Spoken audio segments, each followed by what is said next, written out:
friends and friendly subscribers, welcome back to my channel. This is Inner Heal Tarot. Today we're going to make a certain kind of video that has been impacting me based on my personal story, that if you're following my channel and you've been watching the last 4 to 5 videos, you already know what this is about. But I feel that there is a bigger picture here. There is bigger situations that impacting the collective, at least in my known collective, the people around me. That's starting from March 25th to April 8th. That time is the time of the eclipse. Starting with March 25th is a penumbral moon eclipse, and ended in April 8th, where it's the total solar eclipse happen. And you can see it. You were able to saw it if you were living in the United States, basically. So what happened within this eclipse season, which was in Aries, is that a lot of people in my vicinity, including myself, gone through a lot of heartbreaks, loss, whereas it's relationship loss or relation to themselves, or they lose stuff, they lose money, possessions, parts of way of living, also loss of health. I got at least 4 people, all of them are yoga teachers and healers, that suddenly got diagnosed with, not suddenly, but I got the news suddenly that they are got diagnosed with a advanced form of cancer, which is it's really dumbfounded to me, because these people are healthy people, you know. They're yoga teachers that's been practicing for more than a decade, basically, and to see them suffer advanced form of cancer and gone through chemotherapy with also plant medicines and stuff like that, it's quite dumbfounding for me, and it's shaken me to the core. Oh, where also like one person that she's a plant medicine practitioner with ayahuasca, she got stroke during this period of eclipse. I think it's right after, like 10 days afterwards, that's really make her cannot speak anymore, the impediment of her speech, basically. And on top of that, in my tarot practice, there is few clients that went through a similar heartbreak that I went through, which like my personal, I cannot tell you their problems, but my personal problems, as you know, that during this eclipse season, on March 30th, out of nowhere, it was Sunday night, out of nowhere, my husband told me that he's going to Italy with one of his colleagues, which is a woman that half his age. He's planning to go to Venice, and then go to Florence and Rome, which is at that time, it's really shocked to me, because I don't even know this person exists until he told me about this. And the fact that I'm at home the whole time while he's planning this holiday with this other woman, where he could have asked me if he wanted to go, what's going on. He can ask me, you know. And on top of that, at that particular time, which is like the Easter holiday, he already promised me to help me with the cat sitting, which is like a double whammy for me, you know, because he was like, okay, I need to compare notes with you. And I was like, okay, let's compare notes, because I was thinking that we're talking about cat sitting schedules. And instead he told me about this. And since that date, March 30th. And now it's almost April 30th, so it's almost 1 month. I'm living in a limbo, and I feel like I cannot trust him anymore. And every day we've been talking, and there's a flare up. Like last week, he was at work until 7 p.m. and then we have dinner. And I was already very tired at that time, so I was falling asleep. So he has like his soup, and he claimed that he didn't want to wake me up, so I was sleeping in the sofa. And then what happened was he went back to work until 9 p.m. 10 p.m. and this lady is living in Canada, and at 10 p.m. at night London time, which is 5 p.m. Canadian time, which is she's actually should be logging off also from her work, asked my husband to help her on a particular problem from her side, which my husband is still humoring. And they work together until midnight London time. And then afterwards, I suddenly, I don't know why, spirit just woken me up at midnight. So I woke up and I felt really, really weird because the bedroom door was closed, and then the kitchen door was closed, and I know there's something going on. So I'm just kept on listening of what he was having conversation with this girl, and they were like kind of lovey-dovey, you know, and they were talking about the trip that they made in the end to Rome, because I said to him, look, these dates you're supposed to catch it with me. So he didn't go to Venice and Florence in the end, but he still gone to Rome, which is really made me sad.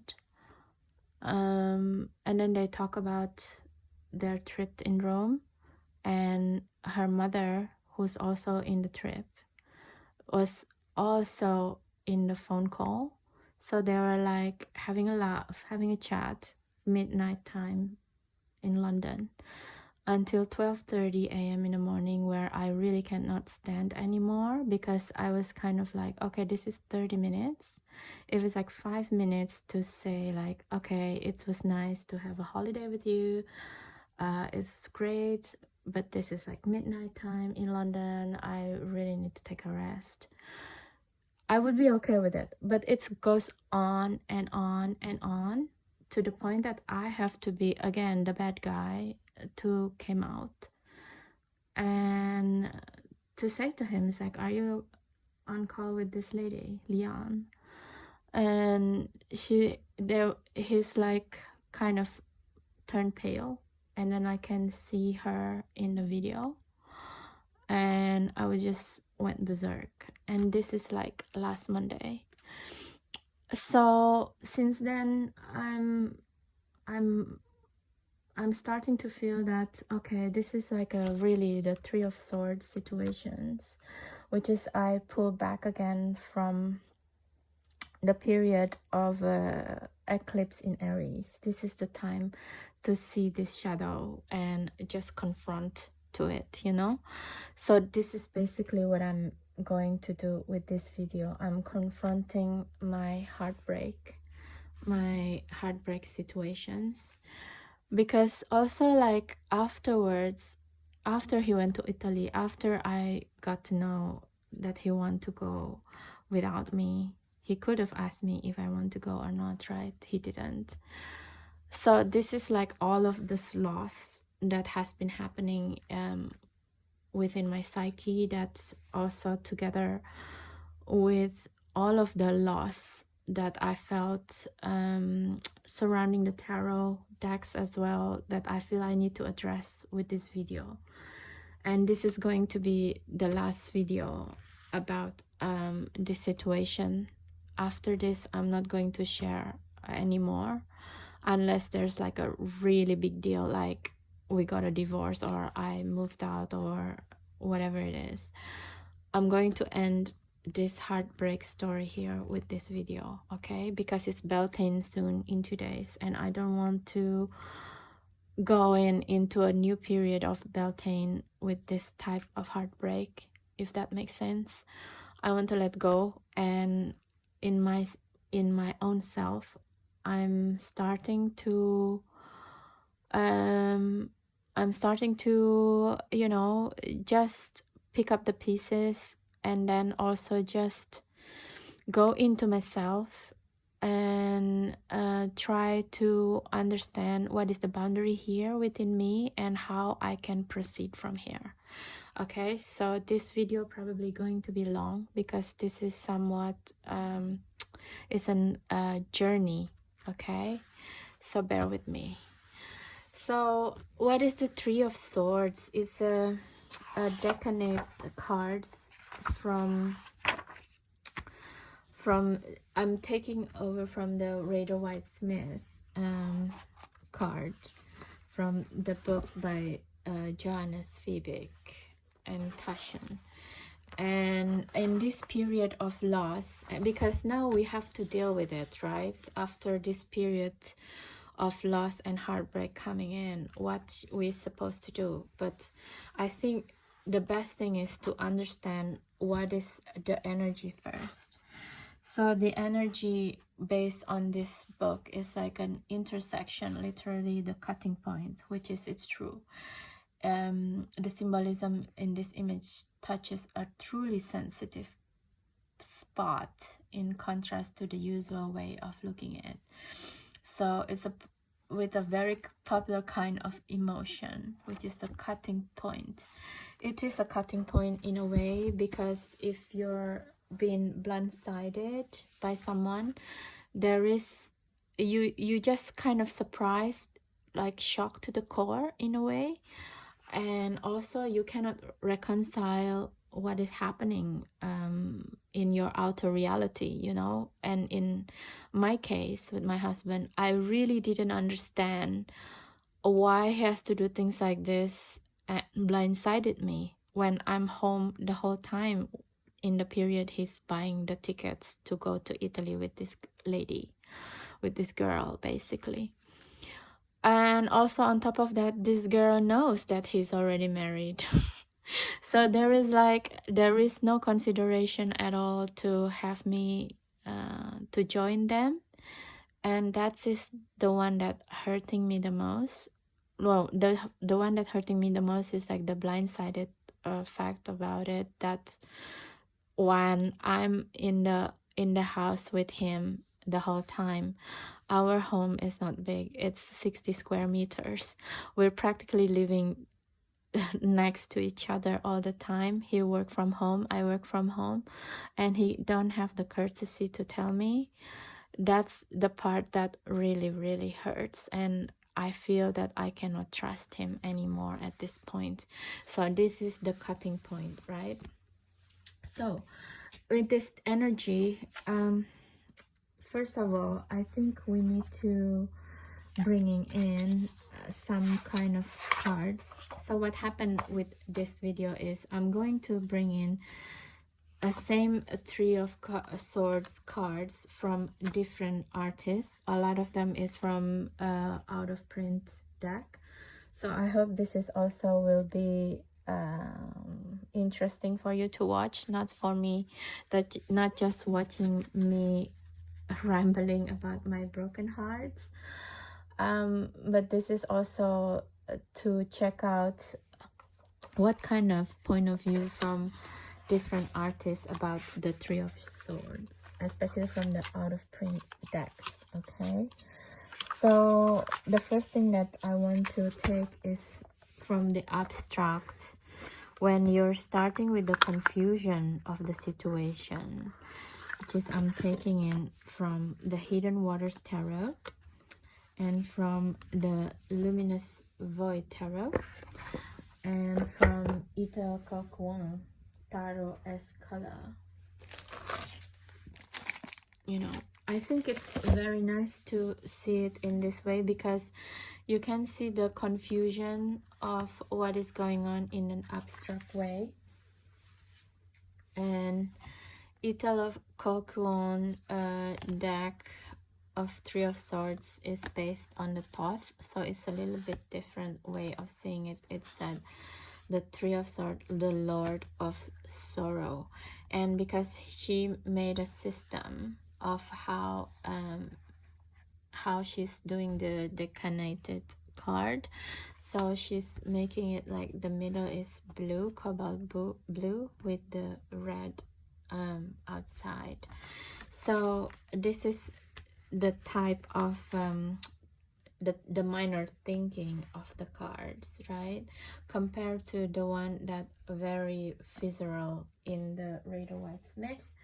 We're going into the emotional aspect of it, the back of it, you know, except for the luminous tarot, luminous void tarot, which is more quite similar in the same like the mind don't comprehend what's going on here. There's like so cloudy.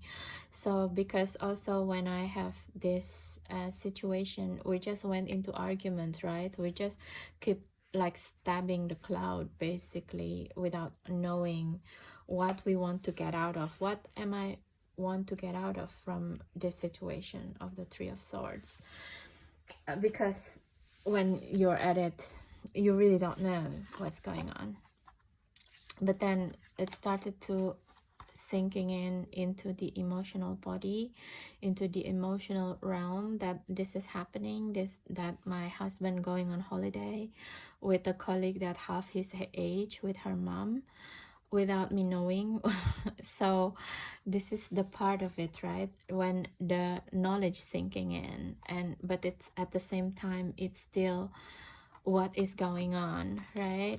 So I think also I would like to start this this journey of the Three of Swords video with the Alchemical Visions Tarot rendition of the Three of Swords as well, because this is a very, very resonating card for me. First of all, it has the two hearts here, which is like the physical hearts, and the heart made the mirrored heart made of copper.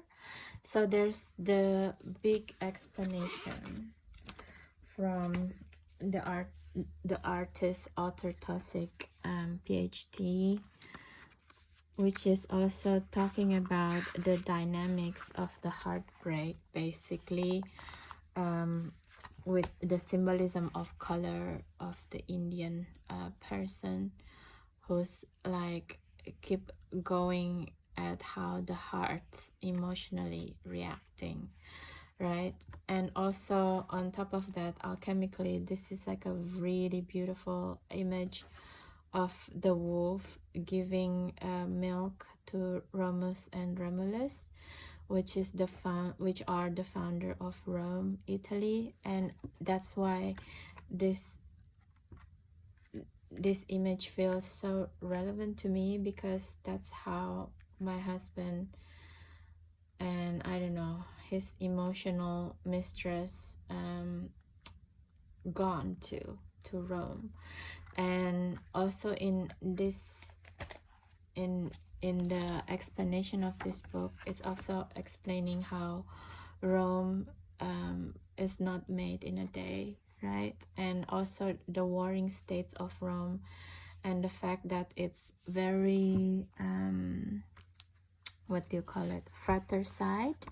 So it's like hungry of blood of your own kin type of things.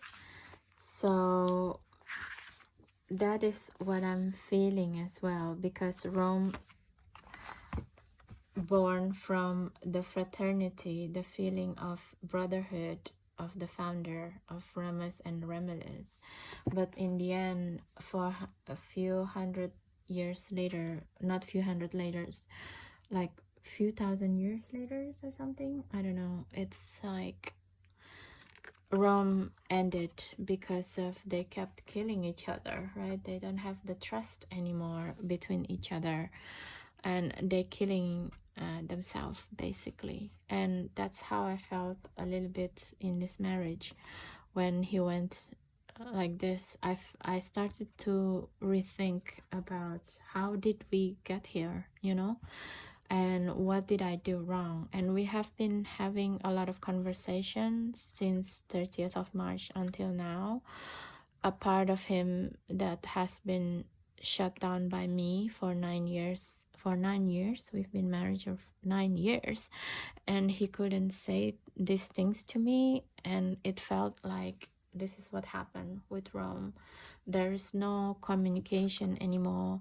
So that's when they just start killing each other, basically.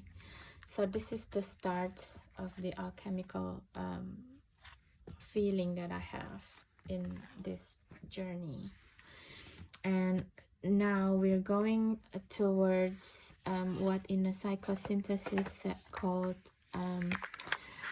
the ideal model through the fairy tales, tarots, and archetypes. Okay, so let's go there.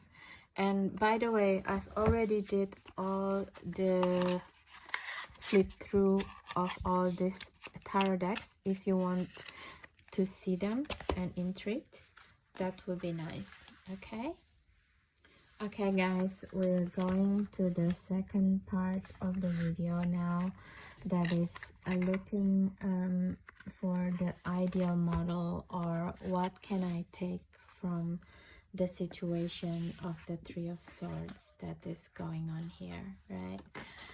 And I'm going to take the Karma Tarot first from Birgit Bolin Erfurt, and I think this is like out of print, and she's been doing her art by herself and based on her life with the circus, I think.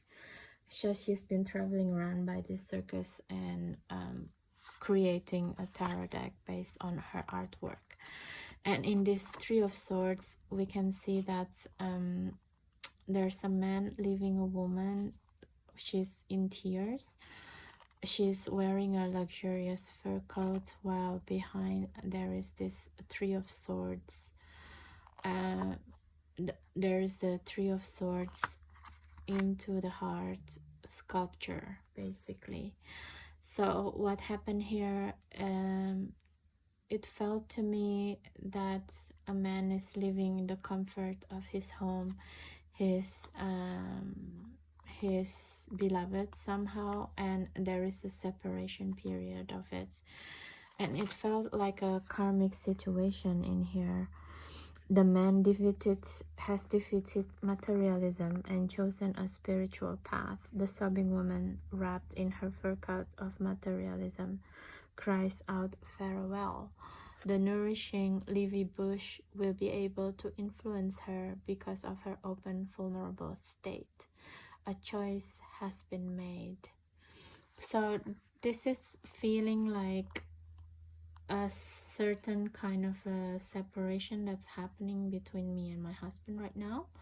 Even though physically we say we love each other, and he said to me that in a core level his feeling towards me hasn't changed, but I feel in myself that there is some fundamental thing that has changed within our relationship, especially from my side, where I don't feel like I can trust him 100% anymore, you know. And I've been tracing back the pattern. Where is this pattern come from? And it is like, it is an escalation that he went to Italy with this particular woman. Beforehand, when he still married with another woman before he met me, he went on holiday. He also had a mini crisis, not a mini crisis, but he had this crisis also on his 40s, and he started to drink and drank a lot, and he went to stay outside his home with his ex-wife a lot, by sleeping in a bus garage even. And went on holiday with his colleague, but at that time it's not one-on-one, it's a group of colleagues, and he always tell his ex-wife, he told me, so it doesn't feel as stinging as this time, you know. And yeah, as we progress along, I will explain further about this. So this is the karma that I'm dealing with it now, and we will see the ideal model through the fairy tales in the tarots. Okay, different tarot. So let's see, the first one that we have is the fairy tale tarot from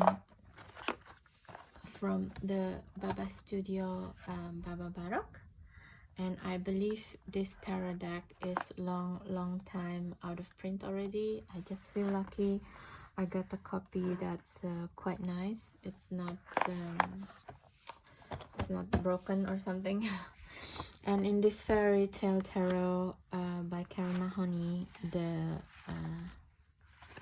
the guidebook, it's being said about the story of the Nightingale by Oscar Wilde, that she's sacrificed herself to make sure that the student here got the red rose, and she sacrificed herself singing the whole night till she died. And then the student has like, oh my god, I'm so lucky I got this red rose, because he was thinking of like, how am I going to get the red rose? I'm about to ask a girl for a dance tomorrow, and I don't have the red rose. And the Nightingale hear it, and she decided to prick herself to make a red rose out of it. And he took the roses to the girl, and the girl said, oh, this roses is nice, but it doesn't match with my dress, and someone else already asked me for a dance, so I wouldn't go with you. And so he was like, went berserk, and he threw the roses away. So this is felt like the lesson from this story is, do we really need to do this to ourselves, you know, to give something to someone who doesn't appreciate it? So this is the problem that we're having in my marriage. My husband thought that he's been doing things that I don't appreciate, which is I probably didn't tell him verbally enough how much I appreciate everything that he did for me to move to this country in England from Asia, and everything that he does, you know. So I think he's the student, he's think that, oh, probably what I did is doesn't matter, that's why I'm going to look for attention somewhere else also, you know. So when it's not true, actually, I really appreciate what he's been doing. So this is what has been happening for the last month with me, trying to get into gear that I am appreciating of him, you know.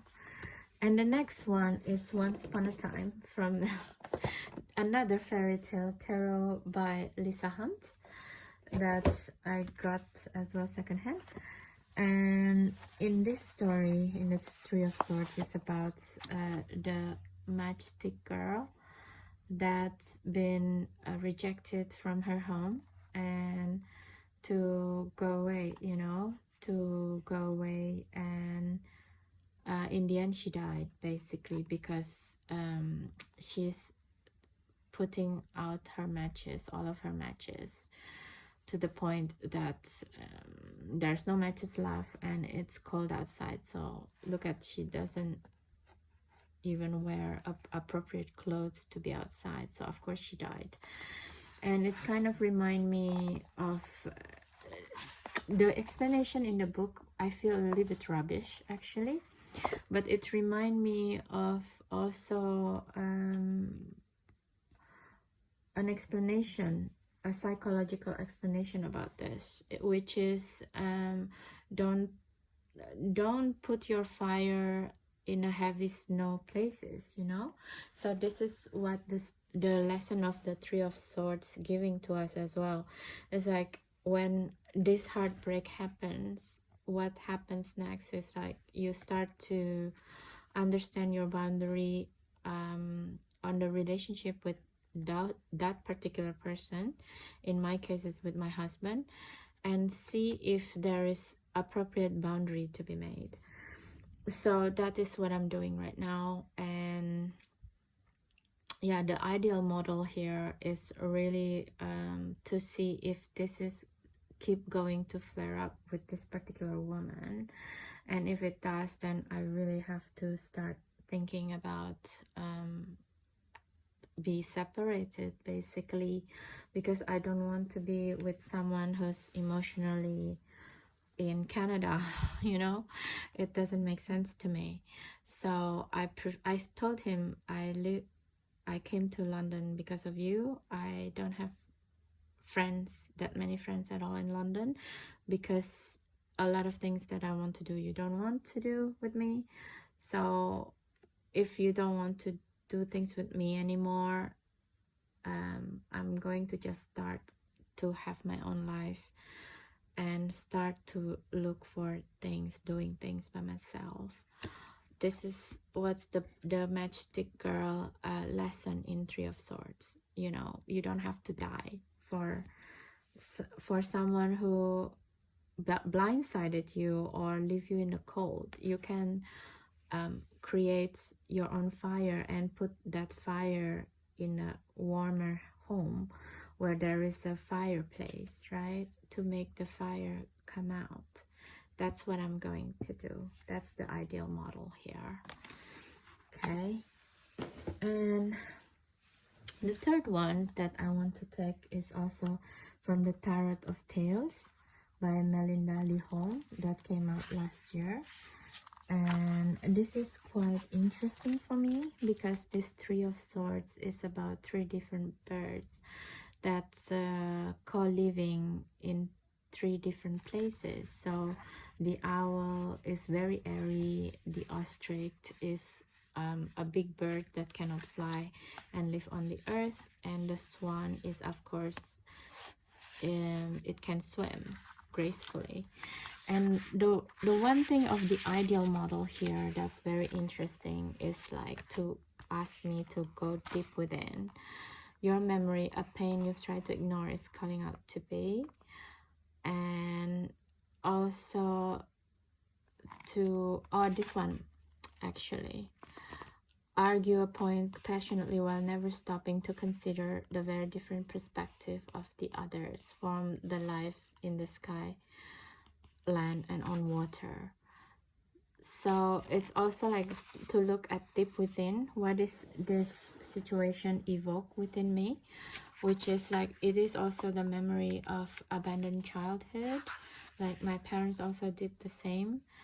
They're present in physical, but they never present emotionally. They're always busy working, they're always busy and in the store, while I'm at home, which is like a 3 minutes walk away.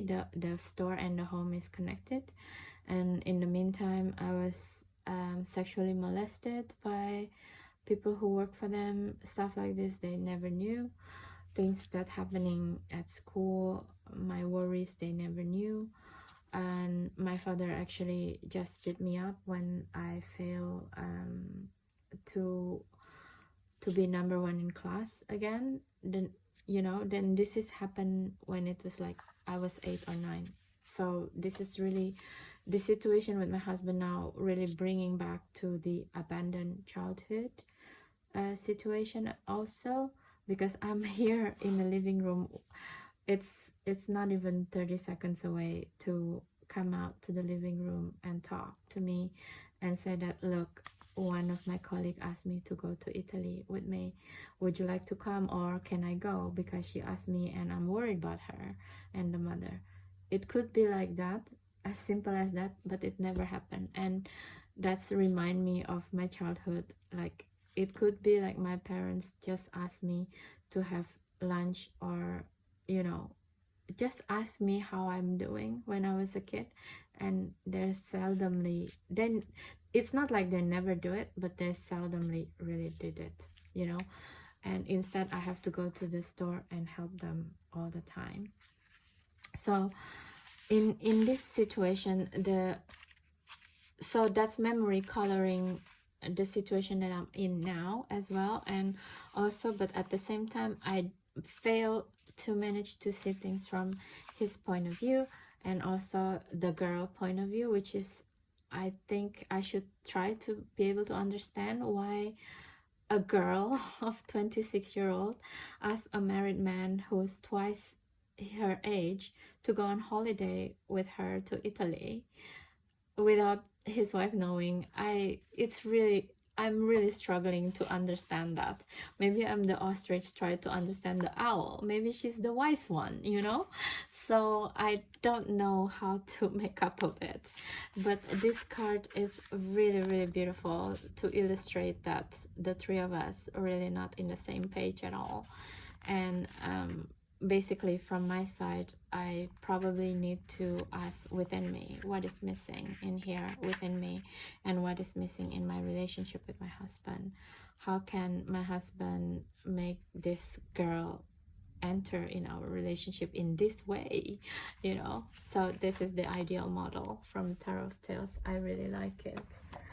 Okay, the next one is from the Once Upon a Time Tarot, which is, to be quite honest, compared to the other cards so far that we'll talk about, it's a little bit boring, because this is like a direct copy of the Rider-Waite-Smith Tarot. But then again, I'm kind of reminded how different thinking process, probably from mass market deck point of view and indie deck, you know. So this is like a butterfly fairies in the Three of Swords in the night sky time, and trying to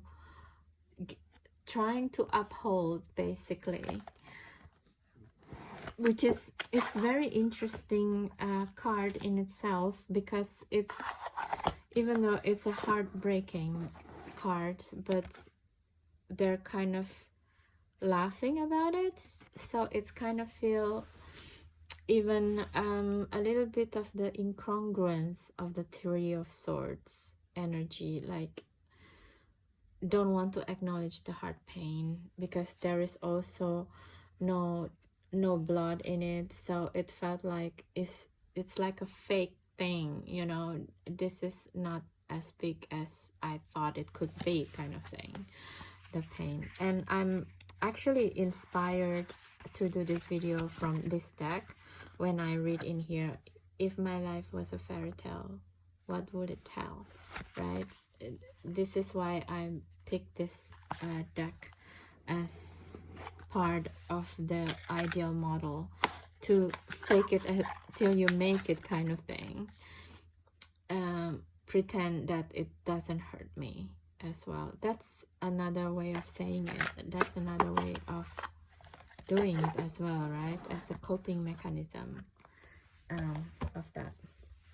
The last but not, the last one, not the last one, two out of the last, we're going to take from the Oracles Atlas of the Literary Tarot Classic Edition.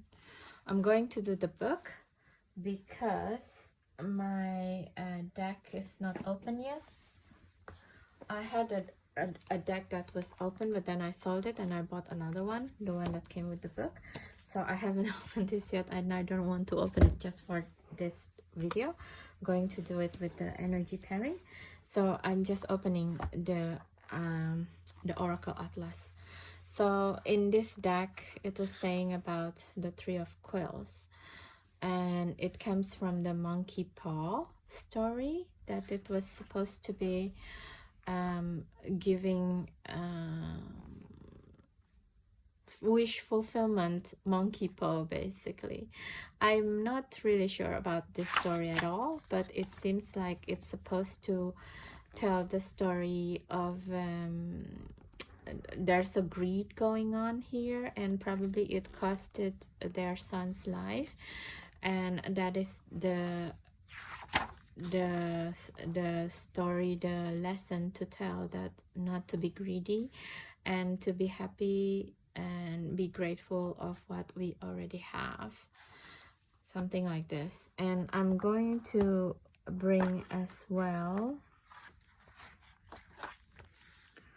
to the Three of Quills from the book, if you don't have the book. So the artist here starting with a different kind of iteration of the cards, but in the end the artist decided to do it this way, and this is the progression of the art as well. It's very interesting. So in this way also, like, yeah, it's kind of probably remind me also to say thank you and be grateful to my husband. Probably he's been fulfilling my wish, like the monkey paw, and I failed to tell him thank you for all the effort that he's been done for the time we've been together, you know. So this is also an ideal model for me. But the last, really but not least, is the ideal model of the Three of Swords from the Myth and Legends Tarot. And this is very resonating, this is very resonating for my story, because Taylor Byrnhurst got Taylor Holtquist Todd, Taylor Byrne, she's so brilliant in this one. So this story came from Southeast Asia, actually, in the Myth and Legends Tarot. So it is about it's from the Philippines. It's not from where that lady originally come from, which is the neighboring country of Philippines, as also my neighboring country, which is Indonesia. And so what happened in this story is, I'm making the notes already, actually. So this is come from the Philippines, and this creature is called the Mananga. So this is like a shapeshifter, which is, I think that's what that lady capable of doing, that girl, shape-shifting, you know. So, and using her long tongue to sucking viscera, so it feeds herself by sucking viscera, which is life force, through its long tube-shaped tongue. And this is the long tube-shaped tongue, right? And it's very resonating, because I'm also asking two people in my life, one who can read face and another one who can he's the energy healer, and also my shaman, basically. And they both said that this person is quite manipulative, this girl. So she's affecting the mind of my husband from her long tongue, by her sweet language, basically. And like because it makes sense, right? Otherwise, how come my husband can just go with someone without me knowing, planning it, if he doesn't get a very sweet tooth story, like, oh, I'm damsel in distress, I'm 26, I don't know how am I going to navigate Italy, because I'm also Asian looking and people probably would mug me, things like this. So then it managed to ask, this story managed to persuade my husband to do these such things, right? It makes sense, actually. And also it's shape-shifting creatures. Then when it came when push come to shove, it can be like this, you know, from the very sweet tongue. And if I just let her be, and it's starting to be already in our relationship, to be this creature, she's affecting our relationship from Canada. It's quite amazing, actually, her capabilities in this. Her magic is probably her sweet words, you know, that's not necessarily real, but and she can transform into this being. But somehow my husband is reluctant to acknowledge this, of course, but I'm not going to be dissuaded. And that's why this ideal model, to looking at things in this way, in this video, basically, because this is very resonating from what's happening within me. So that is that from the ideal model side of myth and legends, what I think happening in my mind, and some of it in my emotional things. So next we will see from some part of the archetypal that's resonating with my pain right now. Okay.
Okay, so the first elements that we're going to talk about is the Winder deck, which is the wind deck, which is the air deck.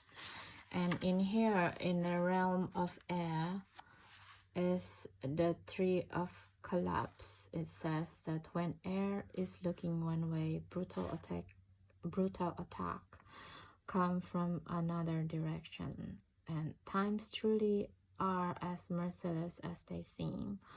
All is entirely devastating, and basic activities seems like impossible feats. In this time, do not deny your pain and suffering. Feel each corner of your agony. Experience its harsh sharpness. Weathering the storm is expressing the emotions that needs to be released, not burying them.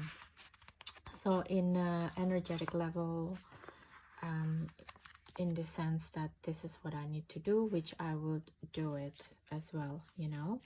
So of course I'm going to put this here, and we will see together with every other element. And the next one that I want to say is from the fire element, which is from the Soul Tarot by Kokorina. And this is the Three of Swords from it. There is, I forgot where I put my book, my guidebook for this card, for this deck, so you have to just stay with me in this one. But I can see this also, like there's a lot of third chakra energy, because this is fire energy.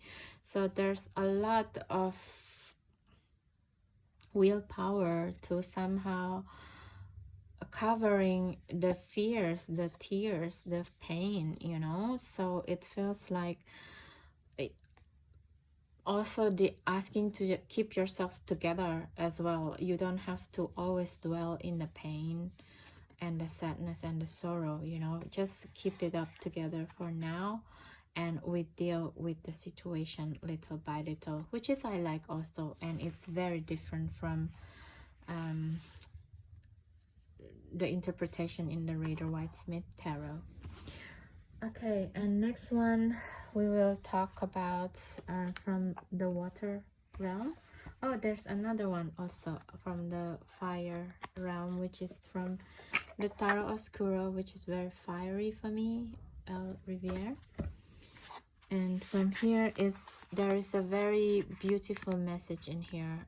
As deep suffering purges the darkness trapped inside of you, it may go as far as taking you to the very opposite side of it. Healing is available through tending to the inner child, art, nature, redefining oneself, which is like from the archetypal part. We already talk about how I need to recreate my boundary between me and my husband, understanding his pattern, even though he doesn't want to acknowledge it unconsciously.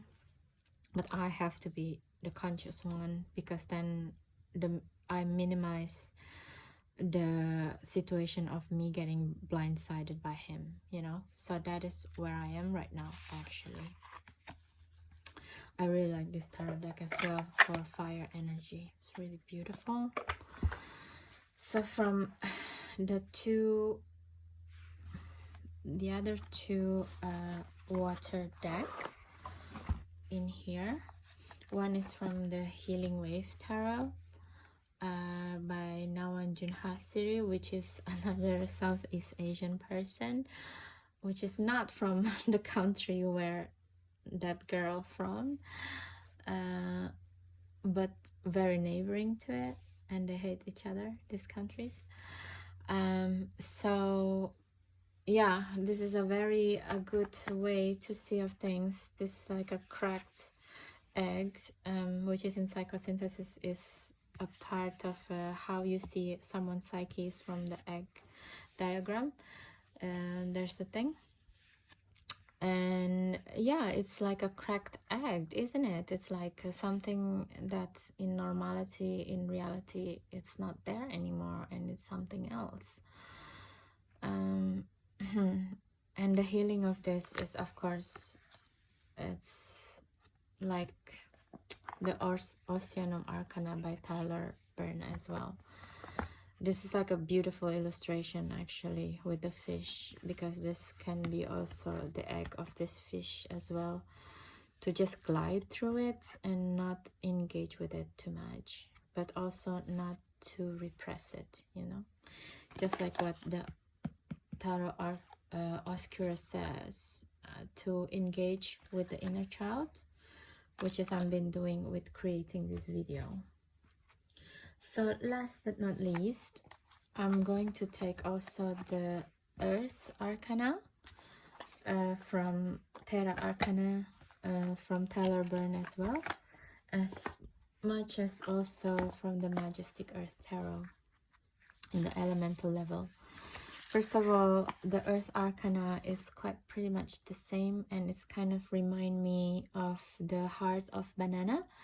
The Heart of Banana should have been here instead of this, I think, because the Heart of Banana is actually the one who can create more banana fruit from it.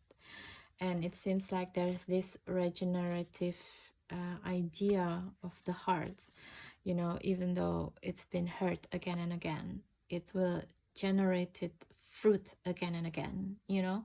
It's like never-ending expansion of knowledge of consciousness, where our heart being broken open so that we can, it stimulates our emotional growth, basically, just like the ones that already been said. So this is the elemental part in the 3D realm. And in here, in the Majestic Earth Tarot, it says that sharp rocks pierce through the subdued waters of low tide to puncture the sky. With agonizing beauty, the gloom demands rapt attention. Separation, lament, breakthrough, potency, sorrow, and catharsis, which is, this is why I'm doing this video as well, to reach catharsis within the situation in this. What is the other side of this, you know? It's not just for lamentation, right? So last but not least, I'm also taking the Elemental Tarot. What is in the 3D, this Three of Swords energy, trying to get into the knowing in my psyche, right? This is like Carolyn Smith and John Astrop Tarot, which is in here is very, very positive card. Three of Air, breeze, Sun in Mercury, mind and common sense. Is that about the Kuei-Shin, Chinese god of scholarship? In a reading,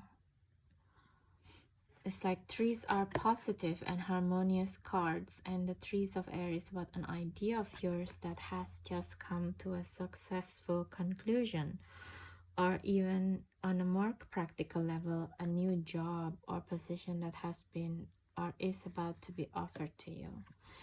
This card also translates as popularity, which is really interesting. The recognition and acceptance of a good idea, enjoying the successful result of imaginative thinking, being sharp and quick-witted on the ball, which is the negative side of it, this unbearable know-it-all. So it's kind of like to see this in a very positive light, this situation that's happening to me. It's that what it is because I'm starting to rebuild myself, so therefore I hope it can bring about new opportunities for me, in a sense of like a new job or new understanding of my learning in tarot and psychology, which is I'm doing this in the base of psychosynthesis, basically. So this is what it is, basically, right? So yeah, I'm very happy with this side of things and the different side of the Three of Swords, basically. So that's that. And in the next part, we're going to take it further into a subpersonality take, animal body subpersonality from the psychosynthesis point of view. Okay, see you in the next one. So, from the land of subpersonality, we're going to start with the Spirit Song Tarot by Paulina Cassidy. So, what is it that I figured out and what is subpersonality actually? So, subpersonality is a term that's being coined by Roberto Assagioli, the founder of Psychosynthesis, meaning that as a human, we have many different personality inside of us, and it's not the multiple personality disorder or something like that, but it's just like based on what we had on our memory. Sometimes we react completely different than our normal personality. So that is our personality. So before this, we already captured about the elements of the Three of Swords tarot card, and now we're going into the spirit, going into matter. And with this, I come with the Paulina Cassidy Spirit Song Tarot, which is in the it's Three of Swords. It's said this Three of Swords is about the moth with release and recovery. So with an inner knowing, moth seeks the light in the darkness. Her journey to find the light may navigate her through ongoing darkness, yet she holds faith in knowing that she will move through the rough patches. So that is the thing, right? When we're I already said about my problems in the Three of Swords before, and then with the subpersonality, it's the embodiment of it.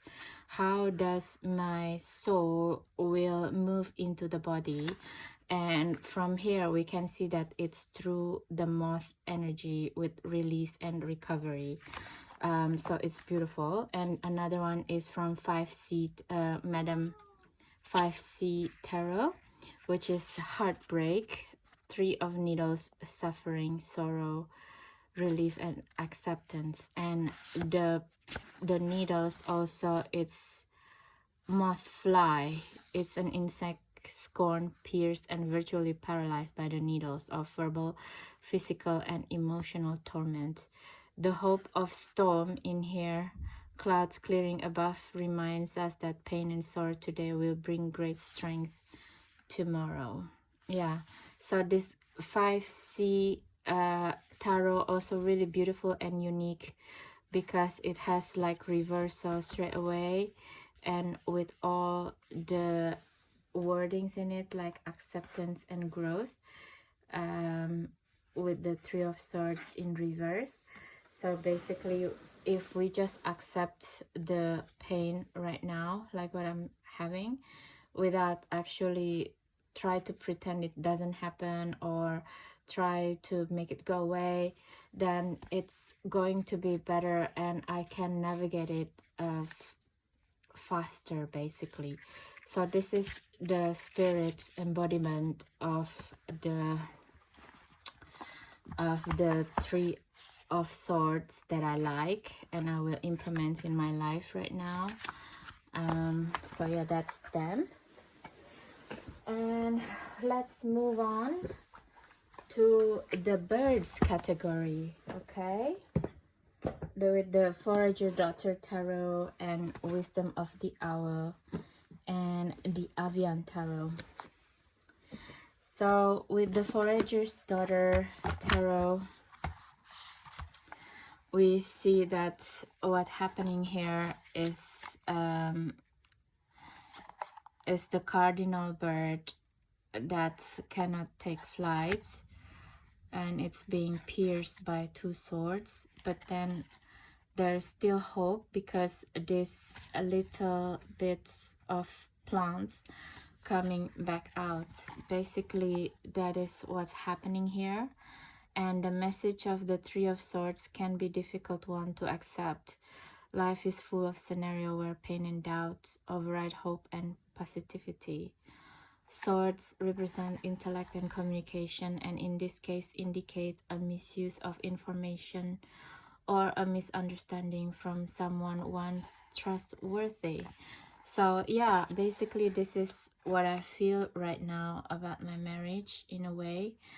I felt that I cannot go away or go on trips by myself in a way with confidence, because I don't know when that girl is going to call my husband again at 10 p.m. London time to work with him until midnight and then have a debrief for I don't know however long if I didn't wake up at that time. So this is what it is, the embodiment, the feeling of the cardinal. The cardinal is the aim, right? That's I don't have any aim actually right now about this marriage. So yeah, it's a bit overwhelming basically. Yeah, it's quite overwhelming for me to deal with. And also Wisdom of the Owl Tarot, with the Three of Swords here. It's just really beautiful card as well, because Owl is just having his wisdom, and instead of like feeling grief, so this owl feel disidentified from the pain and looking at it from quite far away. So that is also a type of pattern of behavior that I can try to embody. My cat says hi. Huh, my baby? My cat says hi. So yeah, so in this sense, that it's also give me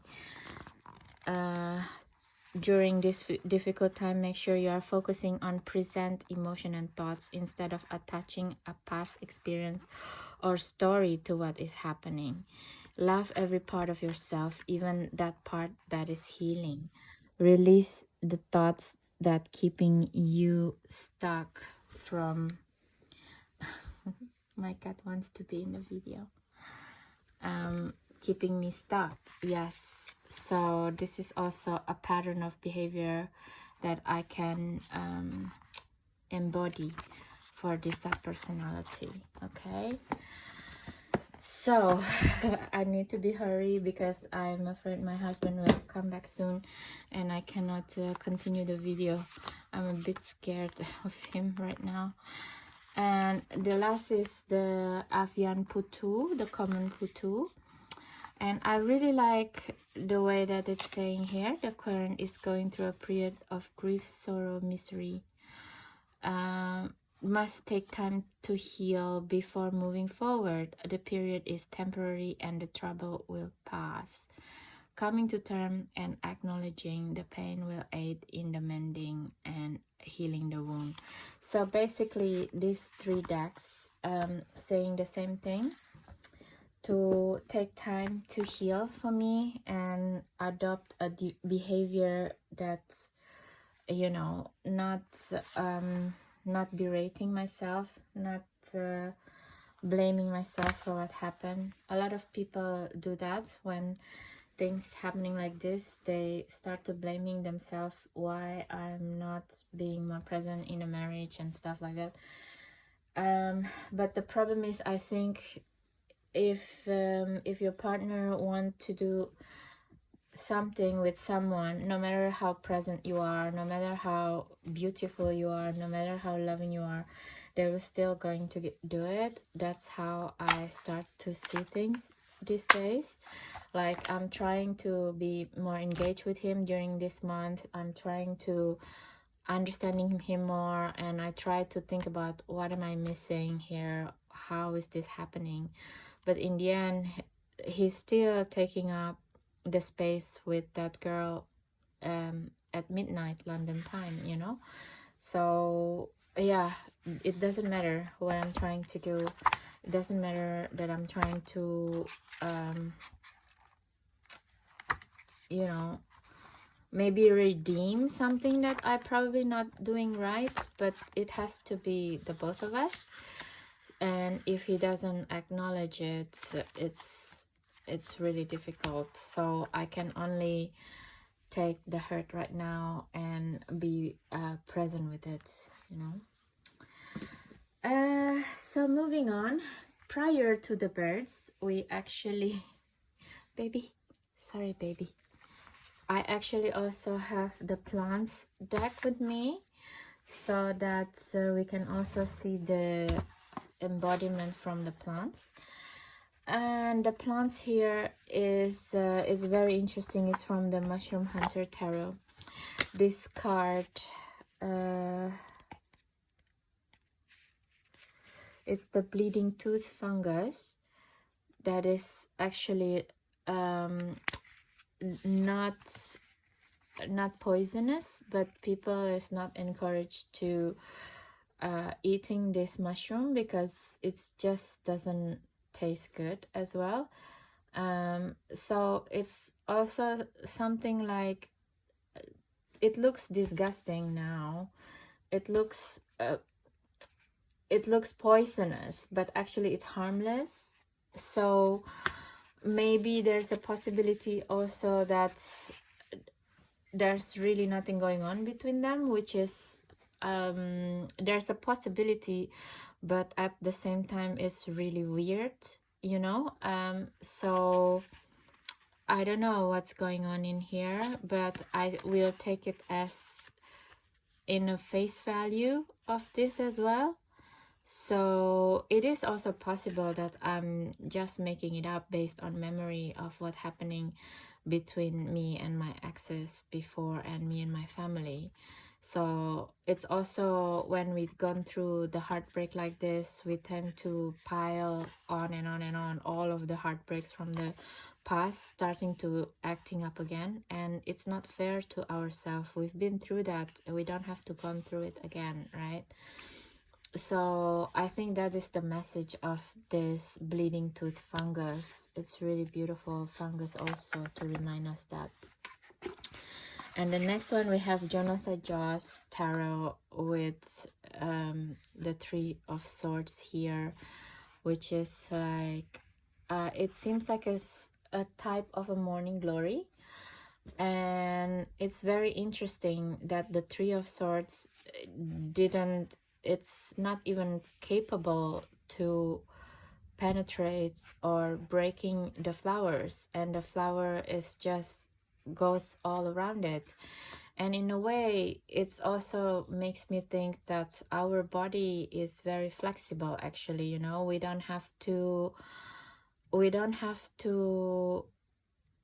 put it put our mind, poisonous mind, into it, you know. If we just like keep moving around the poisonous mind, we'll leave unscathed, basically. The poisonous mind that limiting us, a limiting belief about this hurt, cannot affect us, basically. It's a beautiful card. And the last one is the Botanica Tarot by Kevin J. Stanton. I really like this deck as well. I only use it for my personal use. So for example, this card is actually, this plant is from China. It's called the Bleeding Heart, plant, and it's come from China, really. And it's a split between two people, heartbreak, pain.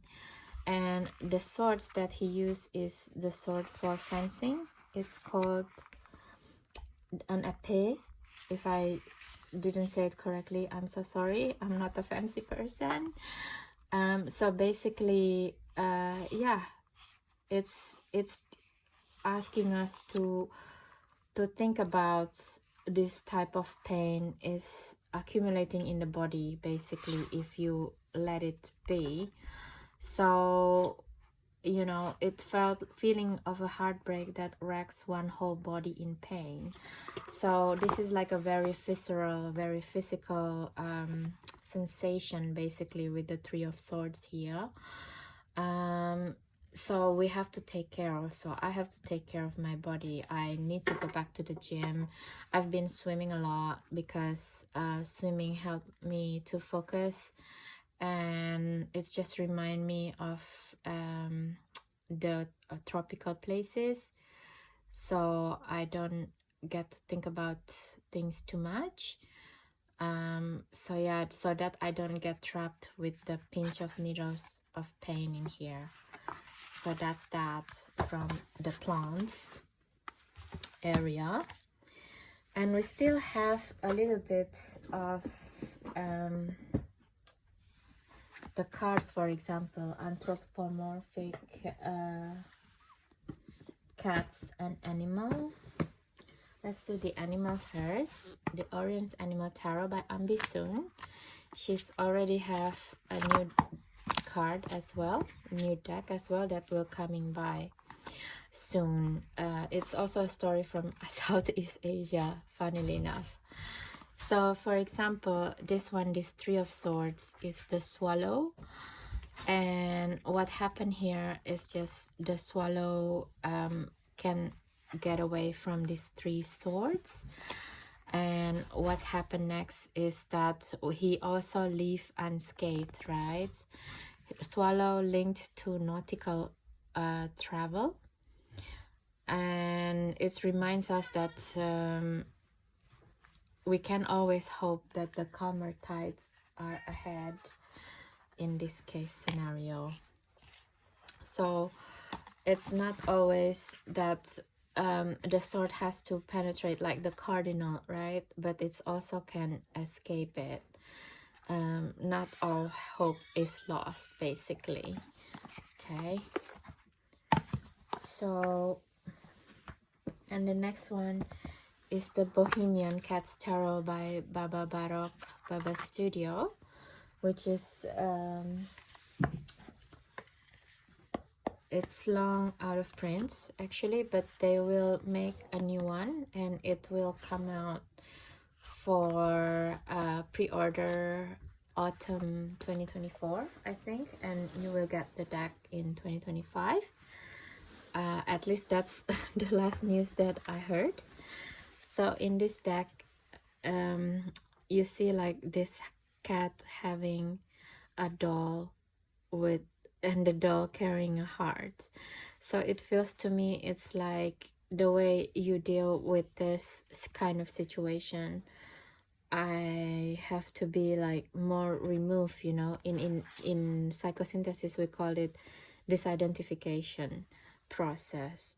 So it's like seeing things from the third person perspective, which is really good for the embodiment of this archetypal energy, so that it doesn't really go into like what Kevin J. Stanton said in her deck, you know, the bodily sensation of it.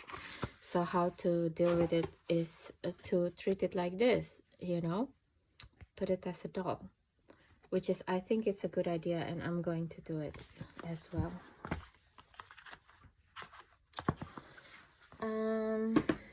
Last but not least, in the animal body area is the Cats Rule the Earth Tarot,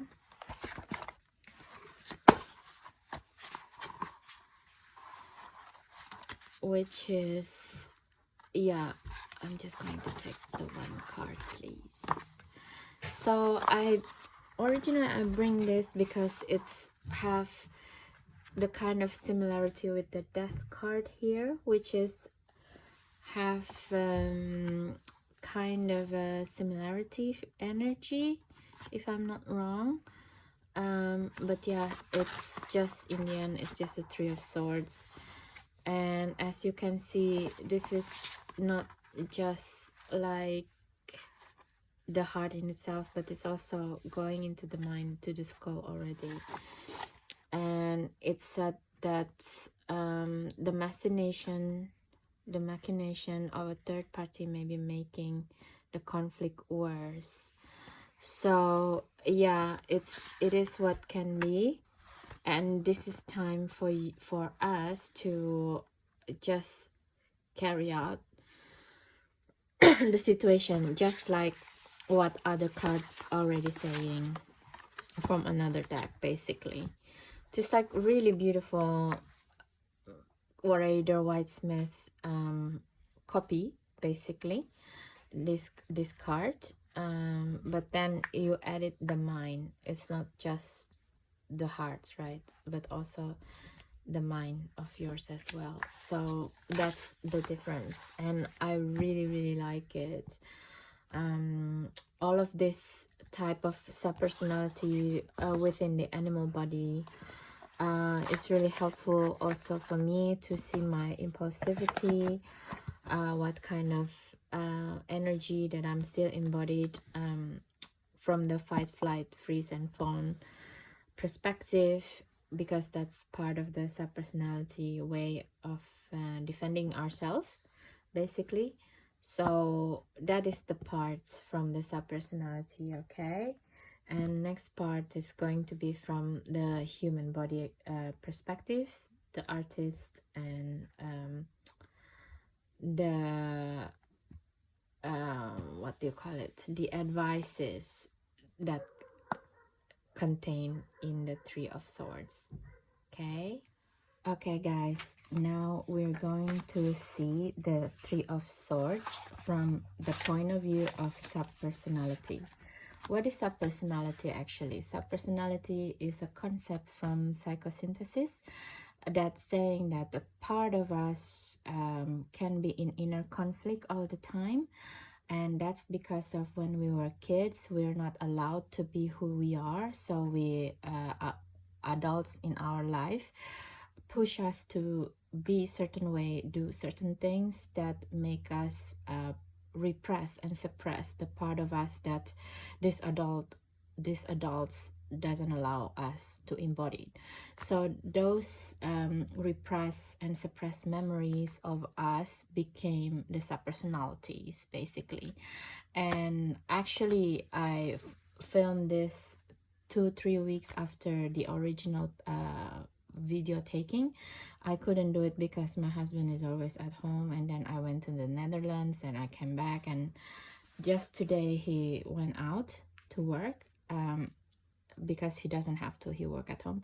So now I have the time again. So let's go to the last two sections.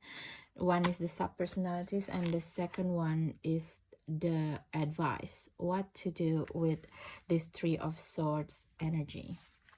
So first of all, we're going to take like the Chinese tarot deck by Zui Guoliang, because part of my subpersonality is my heritage, which is the Chinese ethnicity. So that's why I'm taking this deck from US Games. And in these US Games, the Three of Swords energy is really different. If you can see this, it's like it's a total new energies going on, because I always feel this Three of Swords energy is something that passive, that happening to us. But in this Three of Swords, it's quite amazing, because apparently what this girl do is doing a martial arts to make sure this swords is not coming in, right? So it's like, it feels like the Two of Swords energy, which is actually already know what to do, like this one, right? It's the energy of two choice points, basically, and kind of like, I don't know what to do. But actually with this girl appeared to be knowing what to do, actually. And what she's doing is blocking the last clarity of the Ace of Swords to understand completely what is going on within her life, right? The last sword. So basically she's working out a lot. She's doing a lot of physical movements to not get clarity, in my opinion. This is a big subpersonality in a lot of Chinese communities, especially women, because we're not allowed to do a lot of things. For example, we're financially not allowed to be literate, so that we have to latched on the male counterpart of the community. So that's why we do a lot of gestures, a lot of physical movement, a lot of community-based scenarios to make sure that our position in the group is secure, you know. So that's why I think this is like a brilliant interpretation of this energy, actually, you know. to block the clarity. And yeah, in the sense of my husband's situation and I don't want to do this. I'm actually keep making him being conscious by saying that, oh, if you do this. So the latest stick was he wanted to add a tattoo in his arm that's saying Celtic cross, and he said that it's a symbolism of pagan people become Christianity. And it's, to me, it's like screaming very loud, because that woman is a Catholic, and the way he depicted her to me in the first place, that she wouldn't do anything to me because she has a Catholic cross in her bedroom background. So and then she asked him to go to Rome, Italy, and then now he wants to have a tattoo here of like a Celtic cross, that announcing that it's transferring from the paganism into Christianism, which is, I'm pagan, I'm doing tarot, so to Christianism is to go towards her direction. And it's like, you know what, if you do that type of tattoo, I really uncomfortable, and I probably don't want to have sex with you anymore, or any bodily touch. And when he asked me why, and I explained this, and he completely reviews me, just like this the Three of Swords energy. Really don't want to see the clarity in all of the things. It's quite mind-blowing when someone decided to be unconscious about the things that they do, you know. But yeah, I will definitely make sure I'm not like this in this situation, okay? So that's the latest story in my life, basically. It's really hard to engaging with emotional, what do you call it, infidelity, because it's really insidious, and people kept justifying it as, I'm just being friend with this person. And of course the society is more reluctant to say it or to define it as an infidelity, because it's a brainwash again by the Catholics, by the religion, that infidelity is a physical stuff, right? But of course, like people like this Christian person, she definitely didn't think, right? She's Catholic, but then justifying every single means except for like a bodily touch, that it's not infidelity. It's quite mind-blowing, actually. Okay, and the second one, I don't want to get too much into it because we have a lot of decks to talk about. And the second one that I say is like from the Little Sister Tarot. And I like this deck as well because it makes me miss my little sister who's in Asia, still living in Asia. And with this sense, it's like a Rider Waite Smith clone, but with the bigger swords, and all of these swords are colliding, and also there's like the moon in here. That also reflecting on the handle in these swords as well, actually, if you see it clearly. It looks like the moon as well. It's waning and waxing moon going on.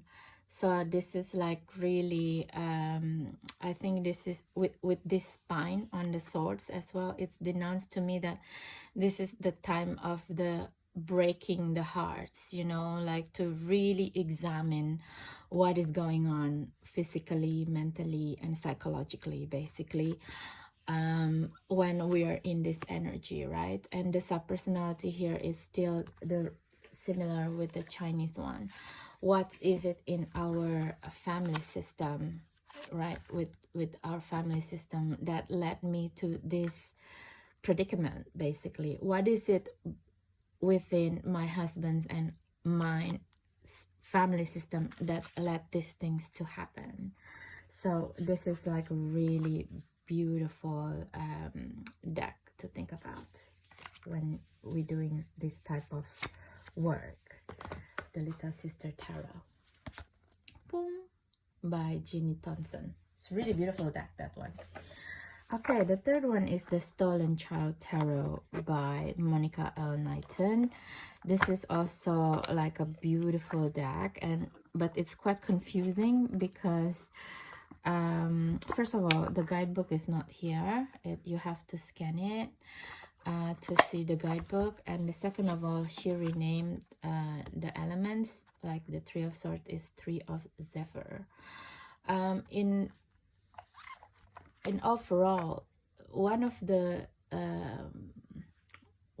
tenets of subpersonalities work, if you will, there's a lot of it has to do with inner child work as well, because the subpersonalities came out because we cannot be our inner child, right? We cannot be who we want to be.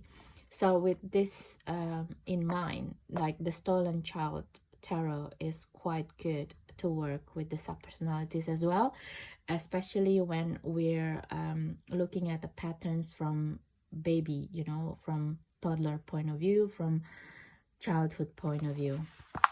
And in here also, like as you can see, the picture is really different from the original Rider-Waite-Smith. In here we can see that there is like 3 different birds going on with one of their feather, 2 of their feathers just came off, and it's denounced to me that it's a very different thing from it's different and it's not. It's like looking at something from a totally 360-degree view, and one view is like have a 60-degree angle, and another person another 60, another person another 60 different angles. So it's, to me, it's a card to say that, hold on a minute, you feel this pain, you feel this anguish, this terror. For me, it's like my husband's situation, but also there is like 360-degree view on this. What does this make you feel in your gut as a child? You know, where in the childhood that you feel this pain, right?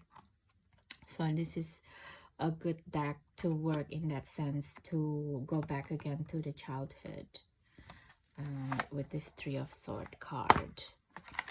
Okay, let's move on to the fourth one. This is also still a very beautiful inner child work, Play for Heart Tarot, Kit by Kitten Chops. Thank you, kittens. I really love this deck. And this deck is, I got it from Lisa Papez, actually, straight from her. And I blessed this deck in Tirta Empul, Bali, so she's really powerful deck now. And in this deck, we see the Three of Swords here. It's quite similar with the Rider-Waite-Smith, but then you see also the visceral feeling of tears, sweat, and rain. It's already, the rain is coming back in here now, which is really great, because it's also about the releasing of the emotion with this Three of Swords. And also with the flower here, the roses, it's kind of adding a special element, you know, because it's not just the swords. I mean, swords is denouncing minds in tarot, but like with the roses, it's kind of also announcing physical body and also emotional body, right? So there is more to this Three of Swords card. And the last one, it's a dagger. It's the real dagger, which is quite beautiful. And look at the expression of this, you know, like to be aware, to broke your heart open. You really have to open up your mind, open up your body and your emotion. You know, you cannot hide them. It's just have to come out, because otherwise you're denying yourself, basically. This is a real inner child deck to get the inner child came out with all of the emotions and the repressed memory inside of us, you know. Look, so beautiful, this deck. I really truly enjoy this deck, especially in the ayahuasca ceremonies. I always use them for people. They always love the reading in this way. Yeah.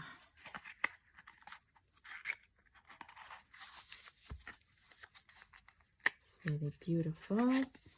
Okay, so next we're going to see from this deck, Disorder Tarot of Innocence, a deck by Diego Gabriel. And in this Three of Swords deck, it's also very interesting because that girl who's taking my husband for a ride looks like this, actually. Actually, yeah, she looks like this, Leon.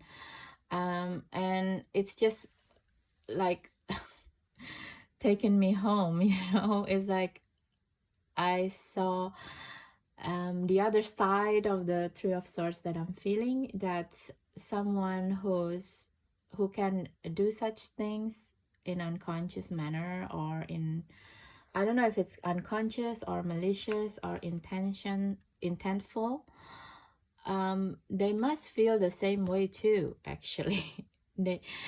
That person must feel that she's also have, probably she lived her life in this Three of Swords feeling, right? Because then she wants to make other people feel the same way that she feels as well. So that's why, like, I take this deck, this Three of Swords, because this become like the joke is on me kind of thing. Because then also I'm not justifying her action or my husband's action in here, but actually it's bring me to the understanding, hurt people, you know, this type of thing. Okay. Yeah. And Tarot of Innocence is a good disorder. It's a good tarot deck to understand our stuckness, you know, when we kept doing things based by when maybe this strategy worked when we were a teenager, for example, you know, just to engage with being unconscious. Oh, I'm just a friend and I'm just wondering if you want to come. That's how she say. That's how she talk. And yeah, you can do it when it is cute when you're 15 or 14, right? But when you're 26, it's not cute anymore. But like I say, this deck, this disorder deck, it's very, very beautiful to make us aware where is our stuckness, especially from teenage and preteen years, because that's when I think a lot of our dynamics are difficult outside the house, also in a larger sense of school as well as social dynamic. And so this deck is good for examine that. Okay, so the next one I'm going to take from this big boy, Bone Stone and Earth Flesh Tarot. Why? Because this deck is like very embodied type of deck, right? The Three of Swords here.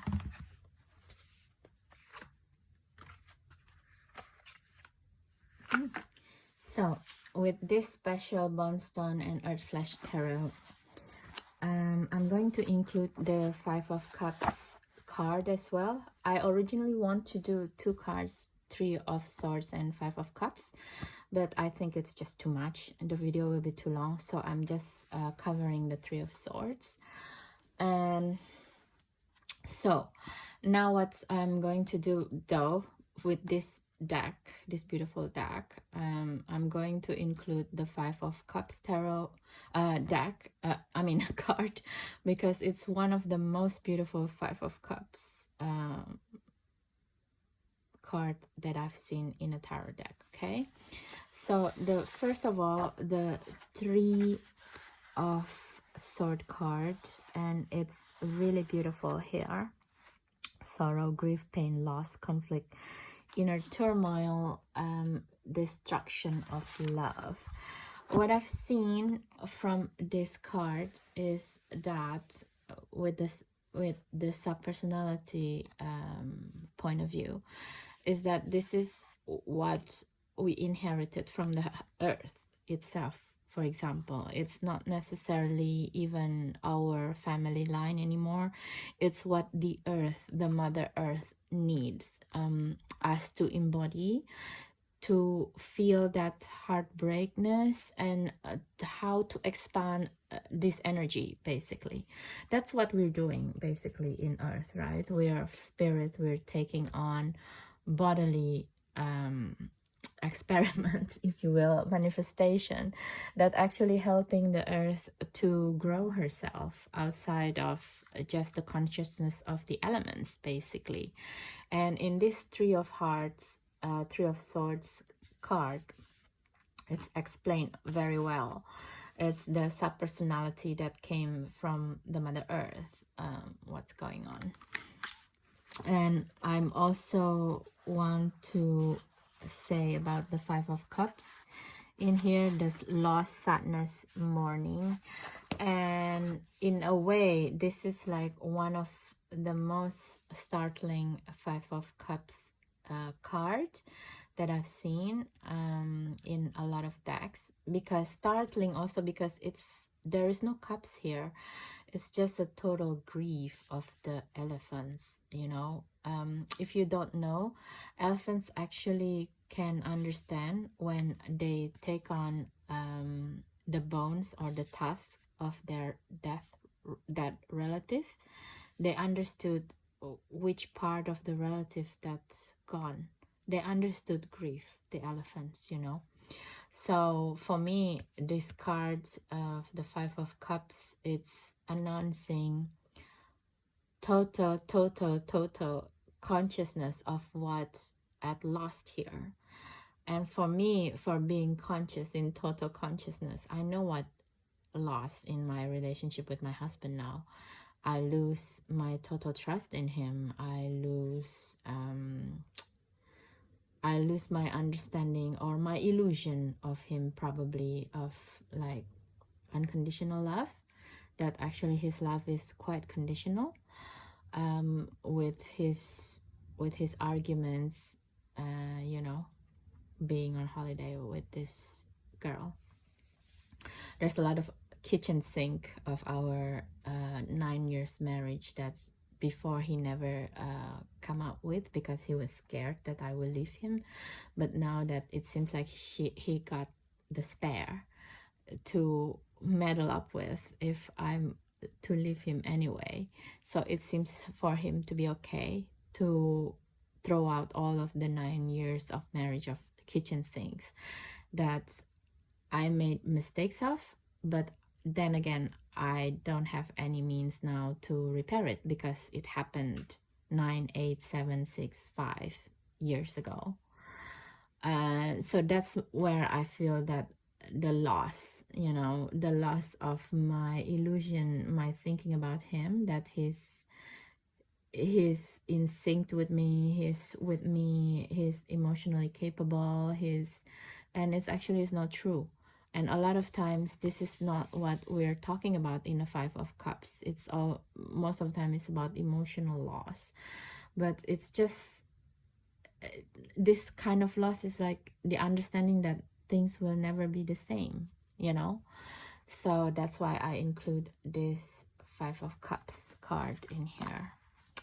Such beautiful, look at this, the Jaguar. Beautiful card.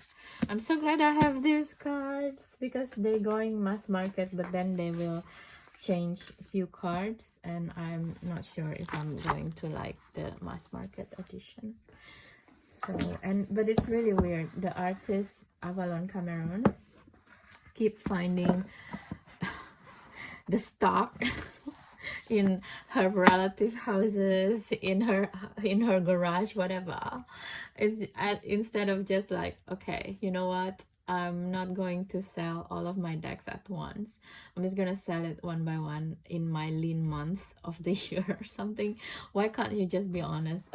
Instead of saying, oh, by the way, I still have 4 decks in my parents' garage or something. Really?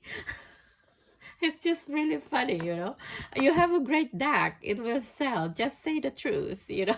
It's just so funny. Anyway, let's go. Next one. It's from the Mind's Eye Tarot by Olivia Rose. The Three of Swords card. And it's talking about how does the starseed view of the Three of Swords. So the Three of Swords shows a woman with a tear coming down her face. Swords pierce her heart, and her expression is pain and sorrowful. This card relates to mental anguish or heartbreak. The pain will not last forever. It will eventually pass, just like the storm clouds in the background. Yeah, it's still taking on the Rider-Waite-Smith, but in a way it's very interesting, as you can see with the eyes here. Instead of the moon faces, you see like the intuition, you know. And especially if you're like starseeds or something, you have like all different kind of clair, you know, like the clairvoyance, clairsentience, or whatever, different kind of clair as well, outside of the 5 senses. I think this is what it's about to say, but the meaning itself, it's still similar. But I like that she's also adding the women figure in it, Olivia Rose. It's beautiful. Sub-personality, if you will. Okay, moving on. We're going to take the How to Deal Tarot for Everyday Life. So this is the Savior sub-personality that I will bring up with this deck, Three of Knives. This card deals with a lot of deep emotion, and they are not all good ones.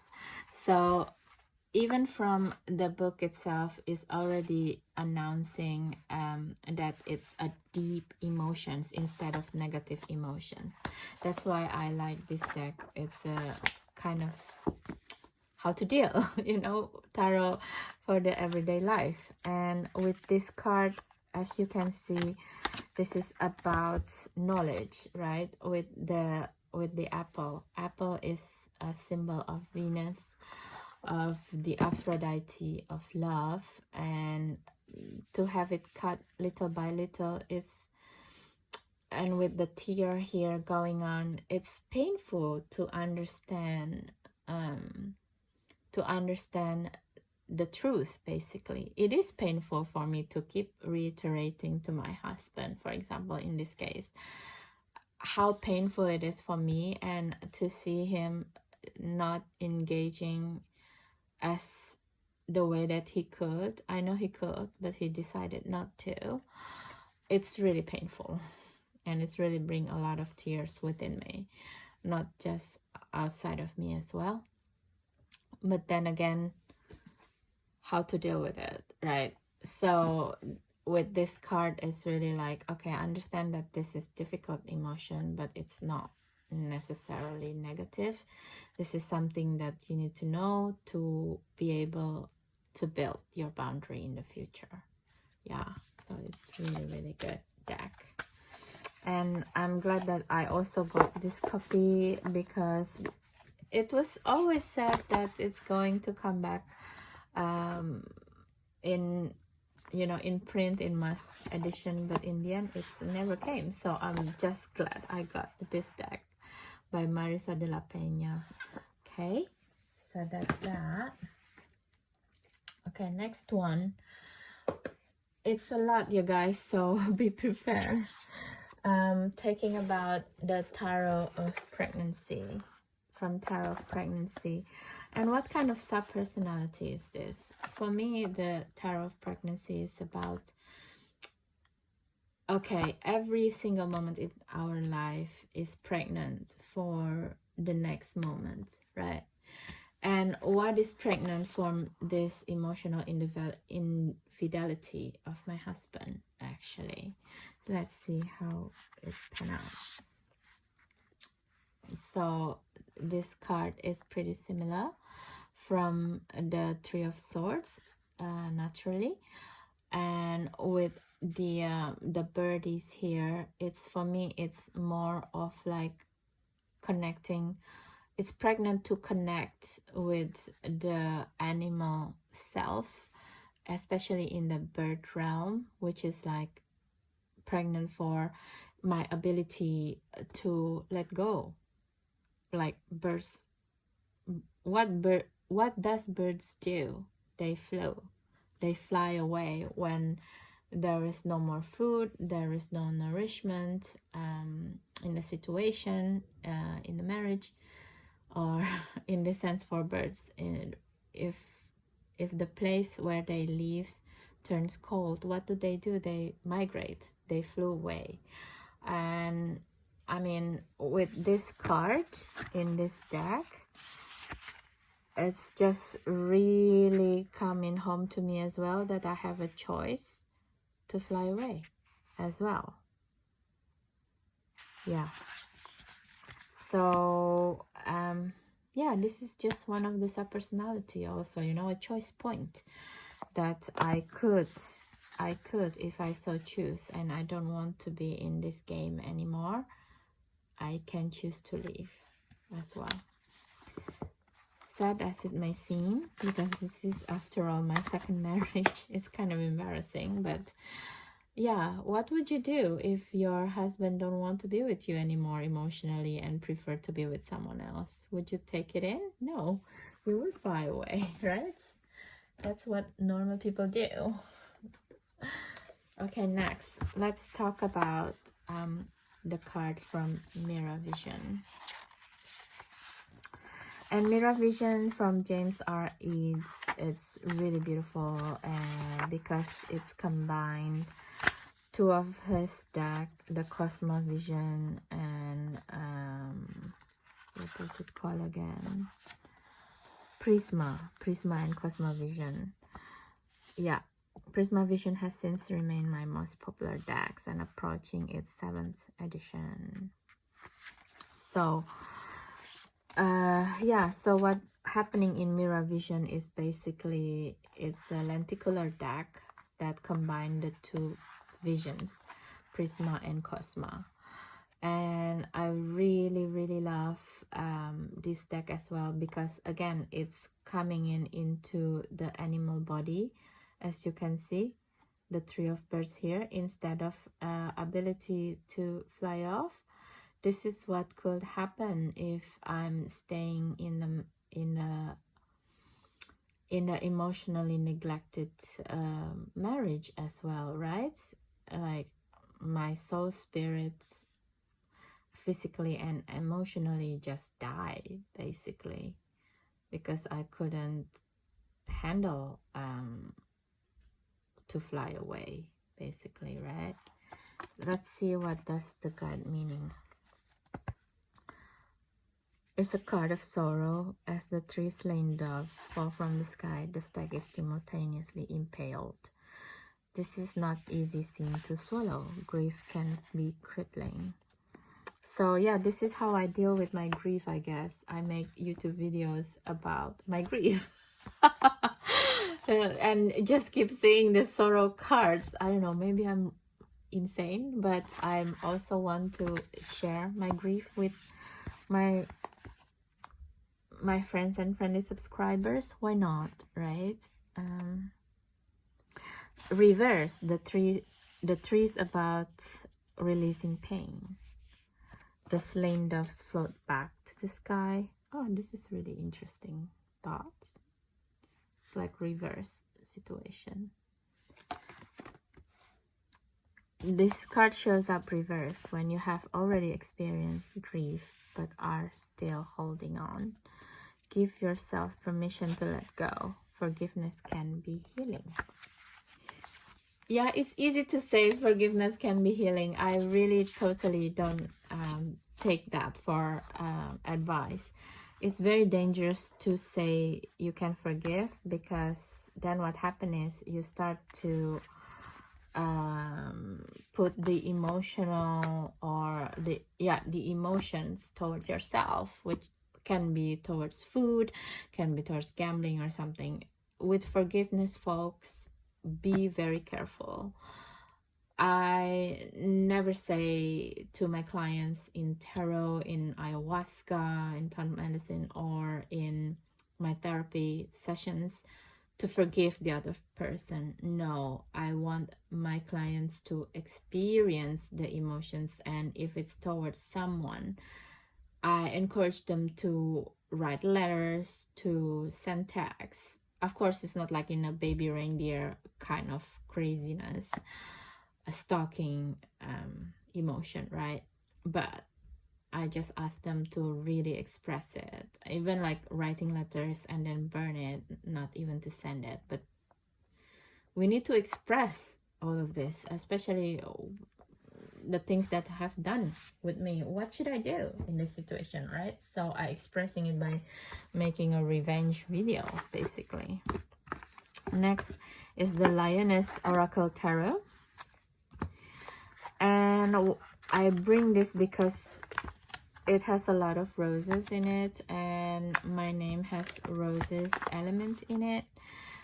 And also, like, this Three of Swords is just really beautiful. And it's rarely get praised now. It's used to be very, very popular, this deck, and now there's a lot of other collage deck that's gained more popularity and is kind of left out a little bit, this deck. And I just try to bring it back because it's just really beautiful. And I like this deck a lot because if you see, it is a sorrowful time and the moon is back in this deck.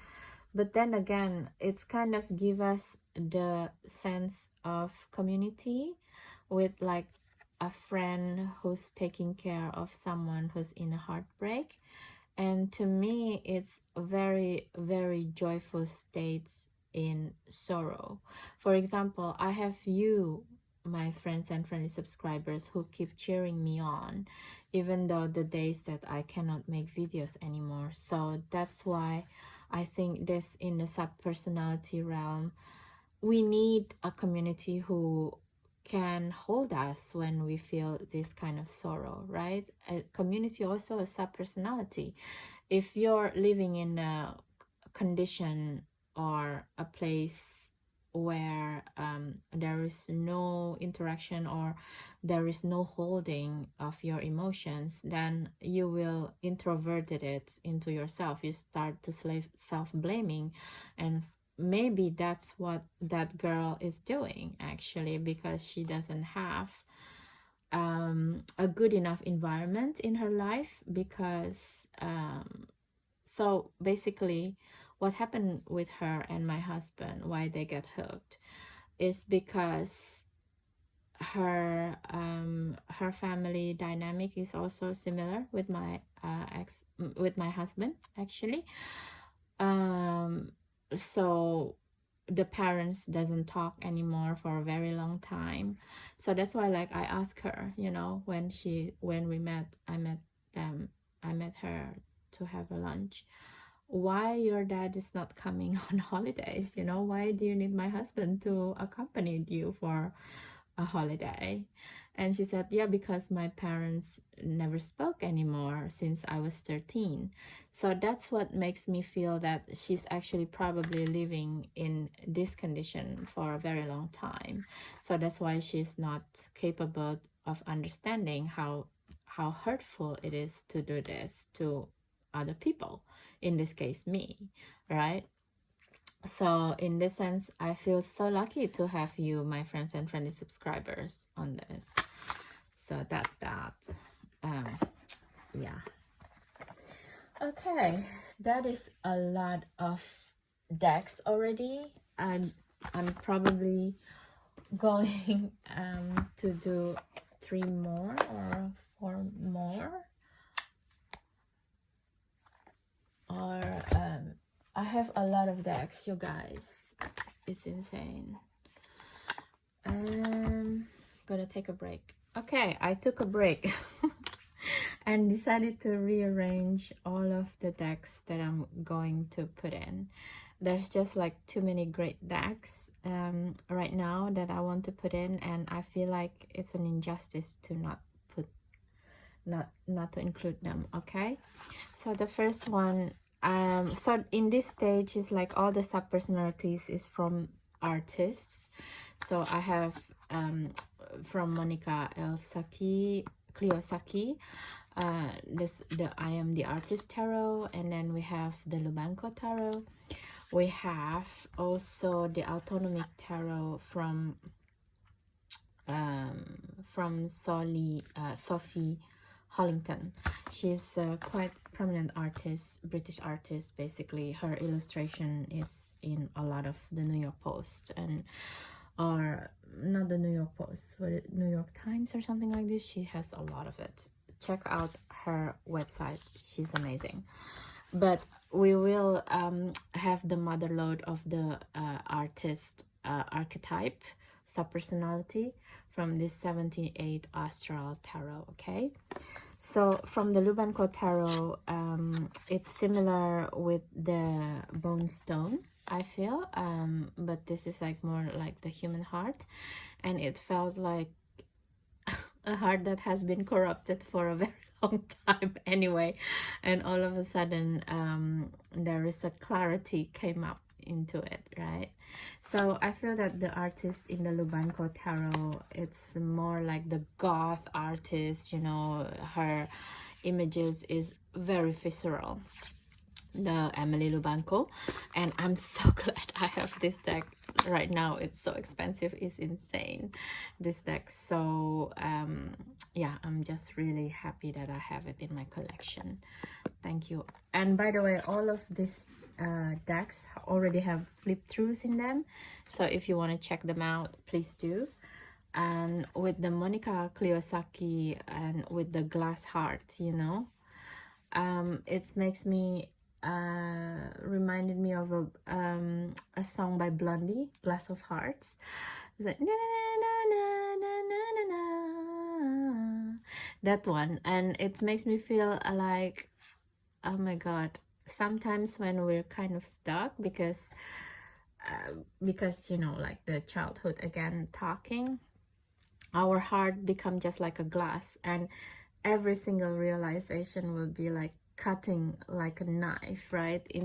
Even though the knife, there's like 3 of them, but it felt like death by 1,000 cuts, basically, this type of feeling. Just really beautiful as well, and with the Saturn in Libra. Beautiful, beautiful work by Monica. And then with the Sophie Hollington card in the artist, this is like, she's again talking about with the birds, right? There's like an exit point in this. You don't have to be so crossed in it. It really makes me a bit angry because it's kind of, the iconography remind me of what my husband wanted to do, and it's really annoys me actually right now. And Catholicism is really shit, idiotic religion ever. It's fucked over so many people in the world, in billions, not even in millions anymore, in billions. I mean, if you imagine there is no Catholicism ever in the world geography would be so changed. And in what I mean is about the shape of the earth, the shape of the culture of the earth could be so much different actually. But anyway, we're in this together, right? So yeah, with this with this understanding again with the birds, there is an exit point, you know. I don't have to be stuck with this shithole, basically. And this deck is like illustrated very beautifully for me, so thank you. And we go into the mother lode of the artist archetype or sub-personality, because it's also sub-personality. We all have artists inside of us, but maybe when we were a child, we are deprived of creative outlets, you know, so we repress and suppress this artistic side of us, but it's not true, it's there. And engaging with tarot and oracle cards, it's one of the way to awaken the creativity within us. So with that said, I'm gonna read this Three of Swords card from Scott Holloway, so you can see it as well. The painting is about heartbreak and betrayal.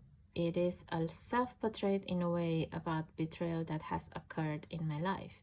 I was betrayed. Going with the astral theme, I decided to insert the astral sky inside the swords. Oh wow, it is really beautiful.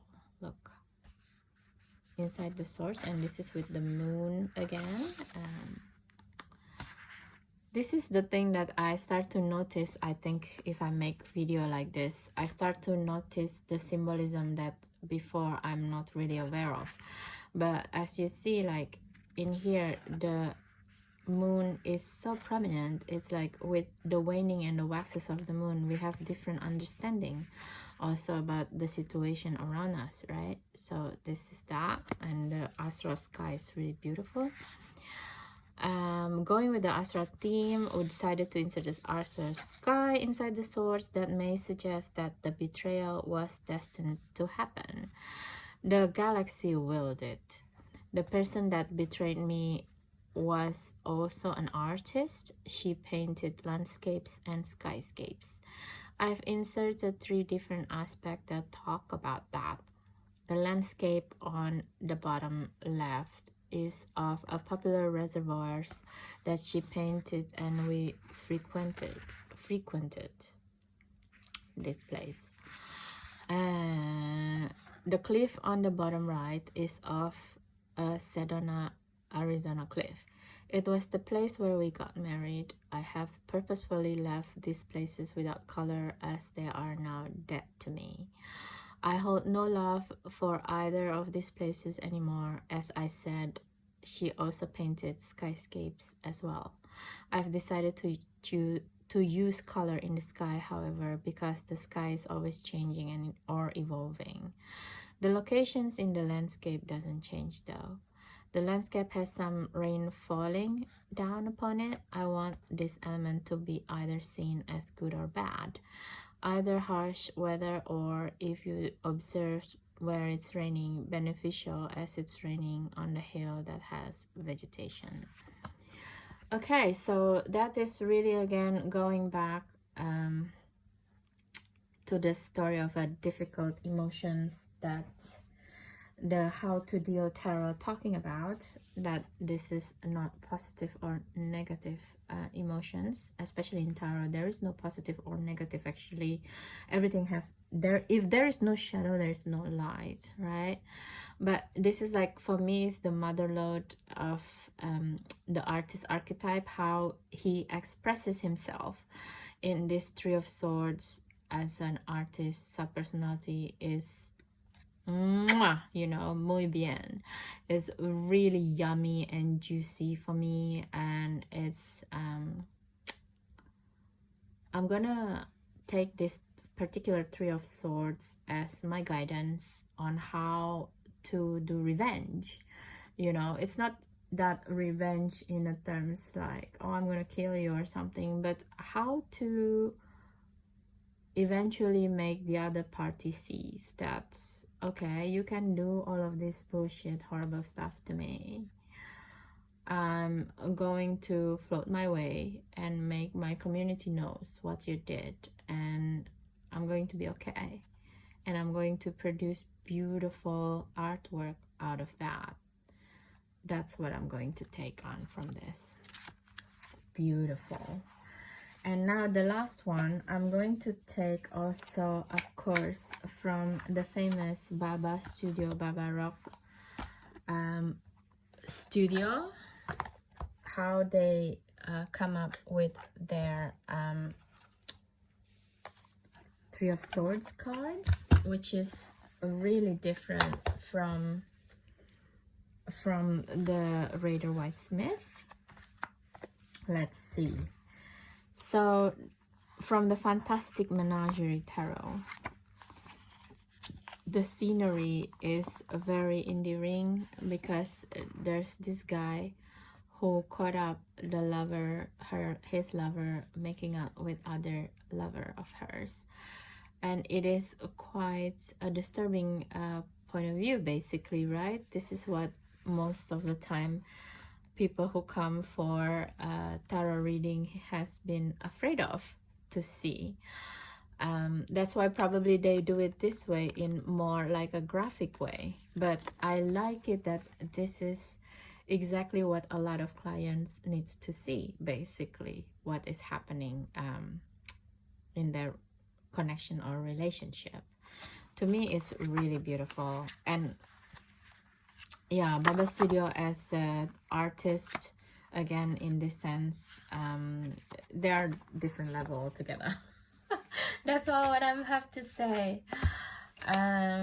Also, like the Mythical Creatures Tarot, saying about the Three of Swords with all of these lines, and again with the bird iconography. Just talking about like miscommunication. There's a lot, so many lines here. There's so many possibilities of things that's going on. There's a possibility also of miscommunication happening. So that's also a beautiful interpretation of this energy, of this archetype of the Three of Swords, came from the same studio. So I'm going to just include it. And the last two that I have there is, one is from Victorian Romantic Tarot, and I think this is like an apt, very Victorian, and you know, very Victorian kind of scenery, in a way that a lot of times someone in a relationship, but the guy has to go to war, and so of course it's left the female counterpart at home and really in pain, you know, it's quite disturbed if you think about it, like your beloved one go to war where there's a pretty big chance that you're gonna die, practically. But yeah, again, sometimes client do needs to see this type of scenery instead of just a very visceral graphic. But this type of scenery give more nuance of what could be happening. So this is not really related to my situation, but I think I feel the need to bring it up because it's just so beautiful, and it's so different from the graphic content of Rider-Waite-Smith one. Okay, so next one, we're talking about the Bohemian Gothic Tarot, the latest edition, which is, I felt the same as well, because this is, again, it's a scenery instead of like a graphic representation of it. So it's really beautiful. And also in their book, they're talking about how this image came to be. And some of them, it's this card came from multiple different images that's being created. And it's just really nice to read the possibility of how you can make an image, you know. So for example, this deck is still honoring the symbolism of Three of Swords, but in the end of the day, it's about the dead pigeons again, about, you know, the inescapable sorrow of the emotion that this card evoked, this archetype evoked. And it's really beautiful, again, because it's not a graphic, it's a scene. Yeah, so that's that from the Baba Studio pile.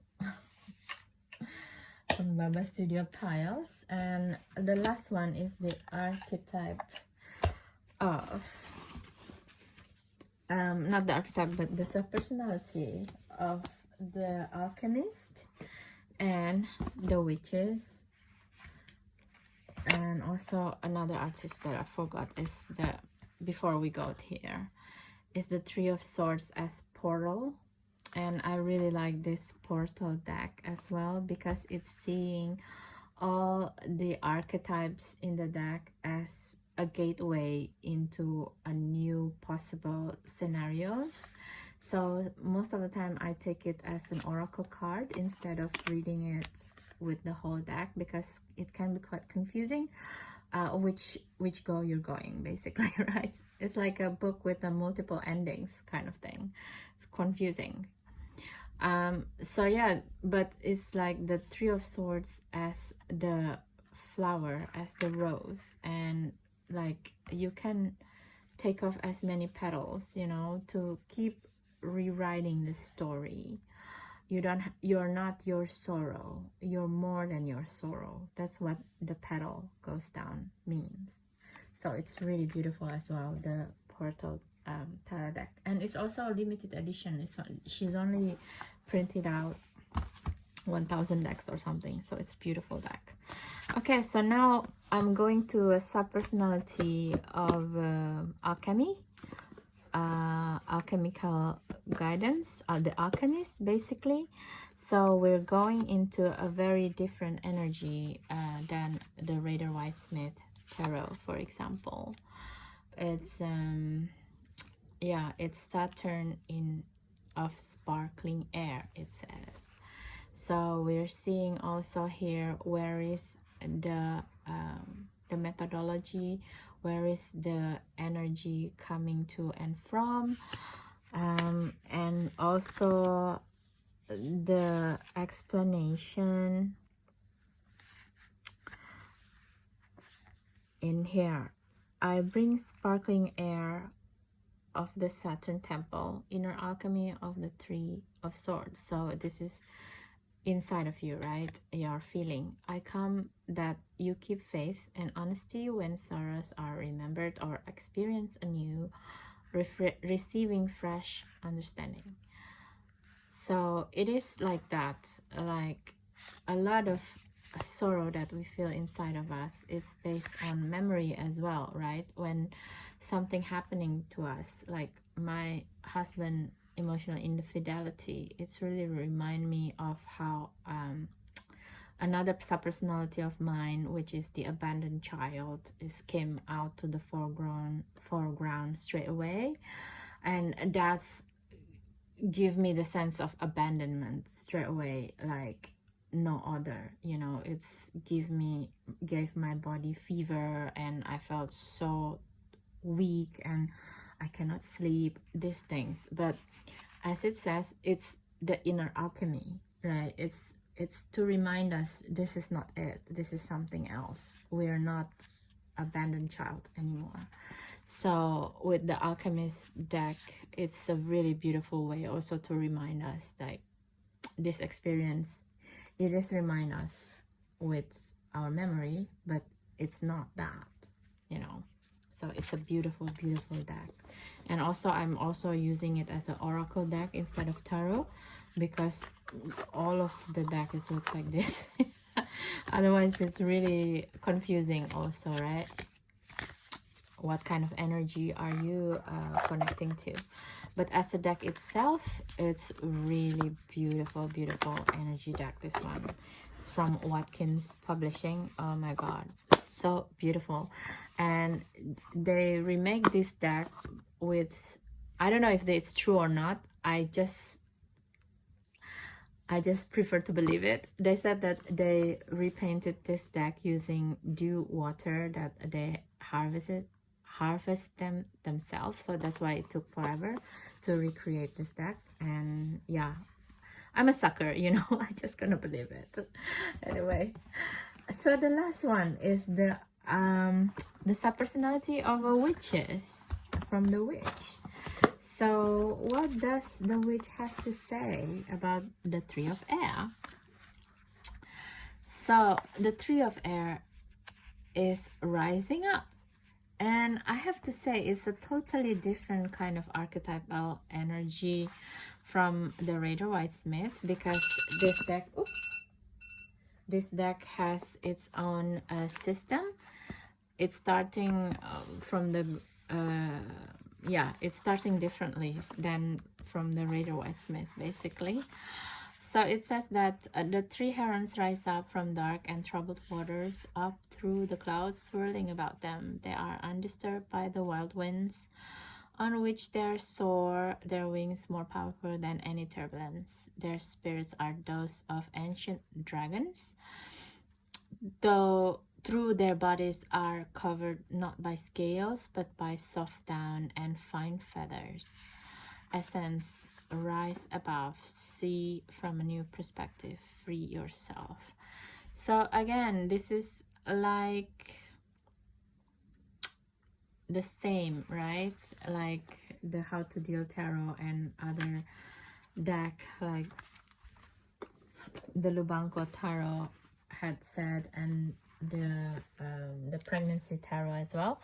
It's about to free myself as well. We can, but this is like has a bit of a connotation of spiritual bypassing. Doesn't want to really see your pain, so take account of that and be careful. I kind of tend to think people that's announcing themselves as witches or shamans or you know, spiritual practitioner, sometimes it can go this way. They don't want to embody their pain, and so they're just like going to the astral realms and try to seek elsewhere. This is not the case, you know. Like the Three of Swords here is need to be embodied so that you can also grow from it. Like the previous deck, this Three of Swords, right? It's like, okay, this is not the same anymore. It's a gate to somewhere else. It's not my childhood experience anymore. So how can I deal with this now? This type of thing. So yeah, so that's that. The point of view of the Three of Swords from the subpersonality's point of view. The next one and the last chapter of this video will be about the messages and the guidance from the Three of Swords archetype in certain decks. Okay, now I'm going to have lunch, and after lunch I'm going to continue the video and upload it as soon as possible. Bye. So now is the last segment of this video, the Three of Swords video, and the energy, the archetype that I'm going to take from totally different few decks again, that gets like messages, not messages, but more like a guidance, how to deal with this archetypes. Okay, so first of all, we're going to take from the Bright Future Tarot, the workbook and journal, and we see her Three of Swords deck. It's called The Arguments and Anger, and I like this image because in a way it's mimicking the Rider-Waite-Smith as well, but at the same time is quite different as well. It's also to see the aspect of you that torn when you receive such a shocking news, basically. And also based on this energy is the energy of sorrow, and sometimes it's connected with grief. So I feel that it's kind of like the arguments or anger is the first stage of grief, right? When after I shock, getting to know that my husband is going to Italy with a woman 2 days prior that woman coming to London from Canada. The shock of how can he manage to make this this situation happen, you know? How can he plan without me knowing while we're living in the same space? And literally I'm 2 seconds away from his desk most of the days. So that's really baffling. That's the shock part. But then it comes anger, right? So in this deck, it comes with the anger. How we deal with the anger of the Three of Swords, the first stage of grieving, basically. And I really like it. In here we feel the fury, passion and desire in relation to our thoughts, and we are actively defending and promoting our ideas. This card symbolizes arguments and conflict that is actively happening, and its simplest interpretation is anger, jealousy, hatred, resentment, and thoughts of revenge, etc. Anything that is not love or an expression of love in a relationship. We may in this case forget who we really are. Yeah, when we're overwhelmed with anger, we will forget about this. Sometimes we may not need to shout, and we may practice assertiveness and tell our loved one or do-worker, that makes me angry, jealous, upset, etc. So that is one of the things that we can take from this Three of Swords as well, from the advice side, that yes, it's true. We can be like more calm in expressing our anger, but it's not 100% true as well, in my opinion. If you feel angry sometimes, especially if you're a people pleaser and you never express your anger, then you should go full out to also put the shock in the system on the other side. It's not to hurt them, but also to make them see how hurtful or how uncharacteristic the things that they did to you, and therefore you behaving uncharacteristic, it's actually quite normal, because it is abnormal situation what happened. Of course, again, it's not in a baby reindeer type of stuff with the stalking or like hurting, physical abuse and stuff like that. I don't condemn that, okay? Don't do that. But it's like there's a lot of different types of anger that you can express, you know. Maybe you can, like, shouting actually is a good idea to show a different character of you, as long as you're not doing it to abuse the other person. And if the other person felt abuse and they said certain wordings, then you need to listen as well, because then it's starting to go overboard, okay? So in any means, shout, and it's like, you know, do things that uncharacteristically you, because the situation is very uncharacteristically what's happening normally, right? You don't get betrayed over and over again every day. So it's quite normal actually to feel this and to express it differently. But of course, do it responsibly as well. So thank you, Bright Future Tarot, to remind me about the splits, you know, within us, then what we can do about it. It's really, really good.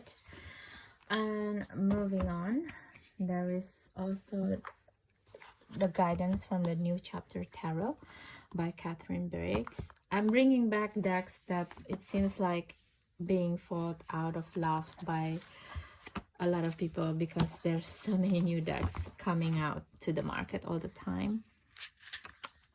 I love this New Chapter Tarot, by the way. It's a really beautiful deck, but also quite confusing, to be quite honest, because she also changed a lot of the characteristic of it. Sometimes it can be quite confusing. It's not the beginner's deck, let's say it that way. That said, the Three of Swords energy in here and the guidance that it gives, it's really good, because it's about This is a sobriety reality check, disillusionment from your expectation. It's true. Like when you're happening with the Three of Swords, you kind of stop expecting things to be the way that they were. That happened to me, right? After I realized about this infidelity of my husband, I stopped expecting him to accept me for who I am. That means I have to wear a mask to be with him.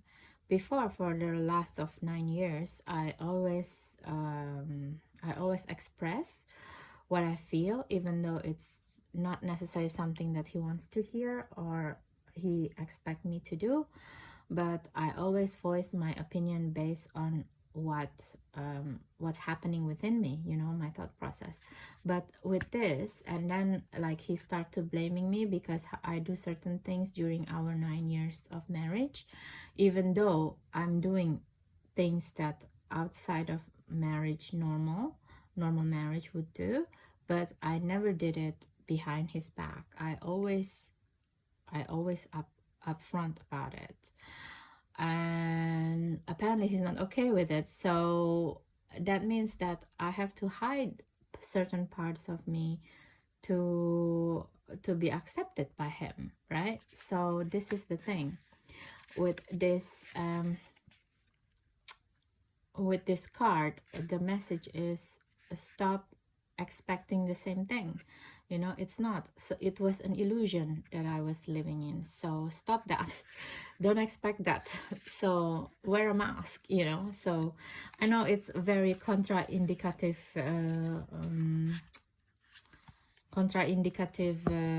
message that normally people will say, but sometimes you also have to realize when things doesn't go to plan, and you have to protect yourself, you know. And I feel that this is one of it. So this is like a good guidance from New Chapter Tarot. Yeah, so basically stop wishing things as I am, and make a new chapter for myself, you know. How am I going to do that, basically? So that is one advice, which is really beautiful. I will deal with it later. And the next advice is from the Tarot of Ascension 2012, from Michele Penzo and Pierluca Zizi. Oh, I really love Pierluca Zizi. Oh my god. I have his latest deck, which is the Wonders Tarot. Oh my god, this is like a dream, because this is like a deck with the cannabis in it and the ayahuasca and all the plant medicine. It's really beautiful deck. Anyway, back to here, the 2012 tarot. So yeah, it's the same kind of guidance that is given. As you see in here, there's like a different pathways of thinking between these three people, you know. So it's just also, it's a reminder as well. It's like what's happening within me is different from what's happening within him and what's happening to this girl. So point of view, it's really also important here. When you're not shouting, you can of course, this is like, you need to take out all of the emotion first, of course, and it can take forever. Depends on how long your relationship is or how betrayed you're feeling. But in the end of the day, this is the message and this is the guidance, you know. You have to see that the people who inflicted you pain, it's probably totally unconscious, she's doing it. Like this girl, she actually said to me, my parents don't speak since I was 13 and now I'm 26, so it's half of her life, really. And there's a lot of things can happen in the 13 years, and practically she's probably adopting this idea. Probably her father also went away with a younger woman and that's probably what caused the situation in her parents' marriage. And now, because she doesn't have enough proper guidance from people around her, this is what she repeats. It's possible, right? So that's that. And yeah, the guidance in here is like not location, well, it is like location, you know, like the real estate, which point of view that you're seeing things from. Okay. And the next guidance is from the Yoga Tarot. So as you see, this is like a Shiva trident, and Shiva is one of the deity. He's Adiyogi. The trident is in here, so it's really appropriate about the 3 swords as well. It's kind of denotes also Hecate, the 3 different paths, different ways. And in here, as you see, also the shadow is really well connected with the person here in the heart chakra.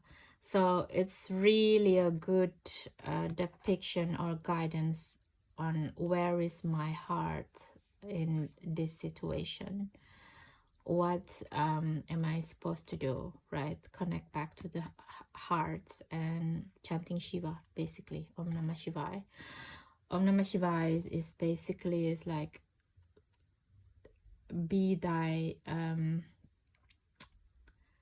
happen.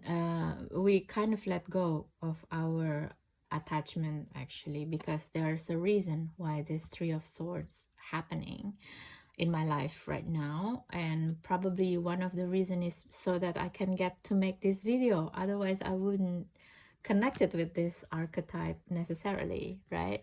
So that's always the bigger picture here, the guidance that I saw. So that's from the Yoga Tarot. The last one, not the last one, 2 from the last one is from the Siddhartha Tarot. I just start to realize also there is so many good guidance from Lo Scarabeo deck, which is like also from the Yoga Tarot as well, and from the 2012 Ascension. I always feel that Lo Scarabeo in the Land of Mass Market deck is really superior because they don't make things in China normally. I saw it now, a few of them made in China now. Few of those decks are made in China. I think it's for political reasons or also for like production capabilities, but normally their decks is still made in Italy, and I always buy and you know keep the ones that's still printed in Italy, because after all the notion of tarot is starting from Italy, and it's just give me a different vibe altogether. So from here it's like the Siddhartha Tarot is the 3 of Swords in a way of the charm dance, and the Buddha that's in the 3 of Swords is depicted is the Amoghasiddhi, which is the Buddha who's symbolizing success without obstacle. So, and also transforming envy and jealousy into realized wisdom, which is it's a very good guidance, because then after I read this, I start to research about Amoghasiddhi, and it's connected with all the sword suits actually to work it out with this deck. And with the charm dance, you know, how do you still manage to do the other stuff when you're in this pain, right? Basically, and chant the Amoghasiddhi mantra to gain help from him as well. So this is because I'm also practicing Vajrayana Buddhism, which is like the Tibetan Buddhism. So of course I'm taking this into account, you know. And if I think about it, the Lo Scarabeo from Italy, they're really, really amazing because they take this into account as well, you know. So the last but not least guidance for finally to end this video of the 3 of Swords is the message from the Voyager Tarot, okay, from James Wanless. And I'm saying this from, I just take the vintage one. I don't believe in the new one because it's a smaller edition, and yeah, it's just blurry, more blurry pictures, and I think it's made in China as well, which is this vintage one is made in Hong Kong. The quality of the paper is so good, that one. So anyway, so basically the guidance from the Voyager Tarot, and in here is the Three of Crystal instead of swords, and it says the guidance here is the creativity. So I was flabbergasted when I see like Three of Swords of creativity instead of sorrow. And it's in here, it says creativity represents your impressed creative mind. Like the mother impress, you are inherently pregnant with ideas. This is what I think what's happening with the pregnant tarot. So new ideas are right now germinating within you and are awaiting their birth. Be creative. Creativity is born out of love for what you have to offer the world. Creativity flourishes when you place yourself in interactive situations with different environments and people. So that's kind of like really helps to see the whole Three of Swords energy actually in the end, because it is like a card of opening your heart, mind and body also actually, and that's when creativity can start to flow. Even though I remember this Sedona from the 78 Astral just now, the card, even though the inspiration like that guy's got is of sorrow and grief, but it doesn't stop him to create a really beautiful card of the Three of Swords. So yeah, from this really good guidance, that's why I make this video, and I hope you're enjoying it. And the sorrow from this video, from this deck, is actually Six of Cups, but I'm not gonna talk about that. And Five of Cups is still disappointment and loss. So basically, back again to the creativity part of the Three of Swords. I hope with this very long video that you guys really enjoy it, and I hope this is really helpful and insightful if you work from Psychosynthesis point of view, how to work with the energy of the card, of the tarot cards, especially from sub-personality point of view, which for me it's one of the big gifts from Psychosynthesis, to understand how to work with different parts of you that have inner conflicts, especially if you used to be brought up, or you went into a relationship that full of enmeshment within the family system, within the relationship. I think sub-personality works together with the tarot works is really helpful to discern which part is yours, which part is belonging to other people in the system, you know. So with that, thank you so much for still being here. If you're still being here, I make this video in 4 different occasions, 4 different days, so I will not be offended if you decided not to watch the whole video at the same time or leave the video early. It is quite a lot of energy to take, but yeah, if you do like this video, if you come from the tarot community, from the heartbroken community, or from the Psychosynthesis community, please do let me know. Subscribe, share and comments. Your comments is always really appreciated. I always love it. And for my dear friends and friendly subscribers, I hope now you understand what I'm going through. And right now, actually, in our relationship, me and my husband, we had a really quite a good breakthrough last week when we argued again because he's still joking around with that woman after hours, and he said to me like, "You're the most beautiful woman that I have ever been with. Why are you so insecure with one message that I sent to her?" And it's a joking message. And I said to him, "It doesn't matter how beautiful you said you are about me. The reality is you're not with me." So basically he's also jealous, and he said that I'm not taking care of his feelings, and which is in rebuttal.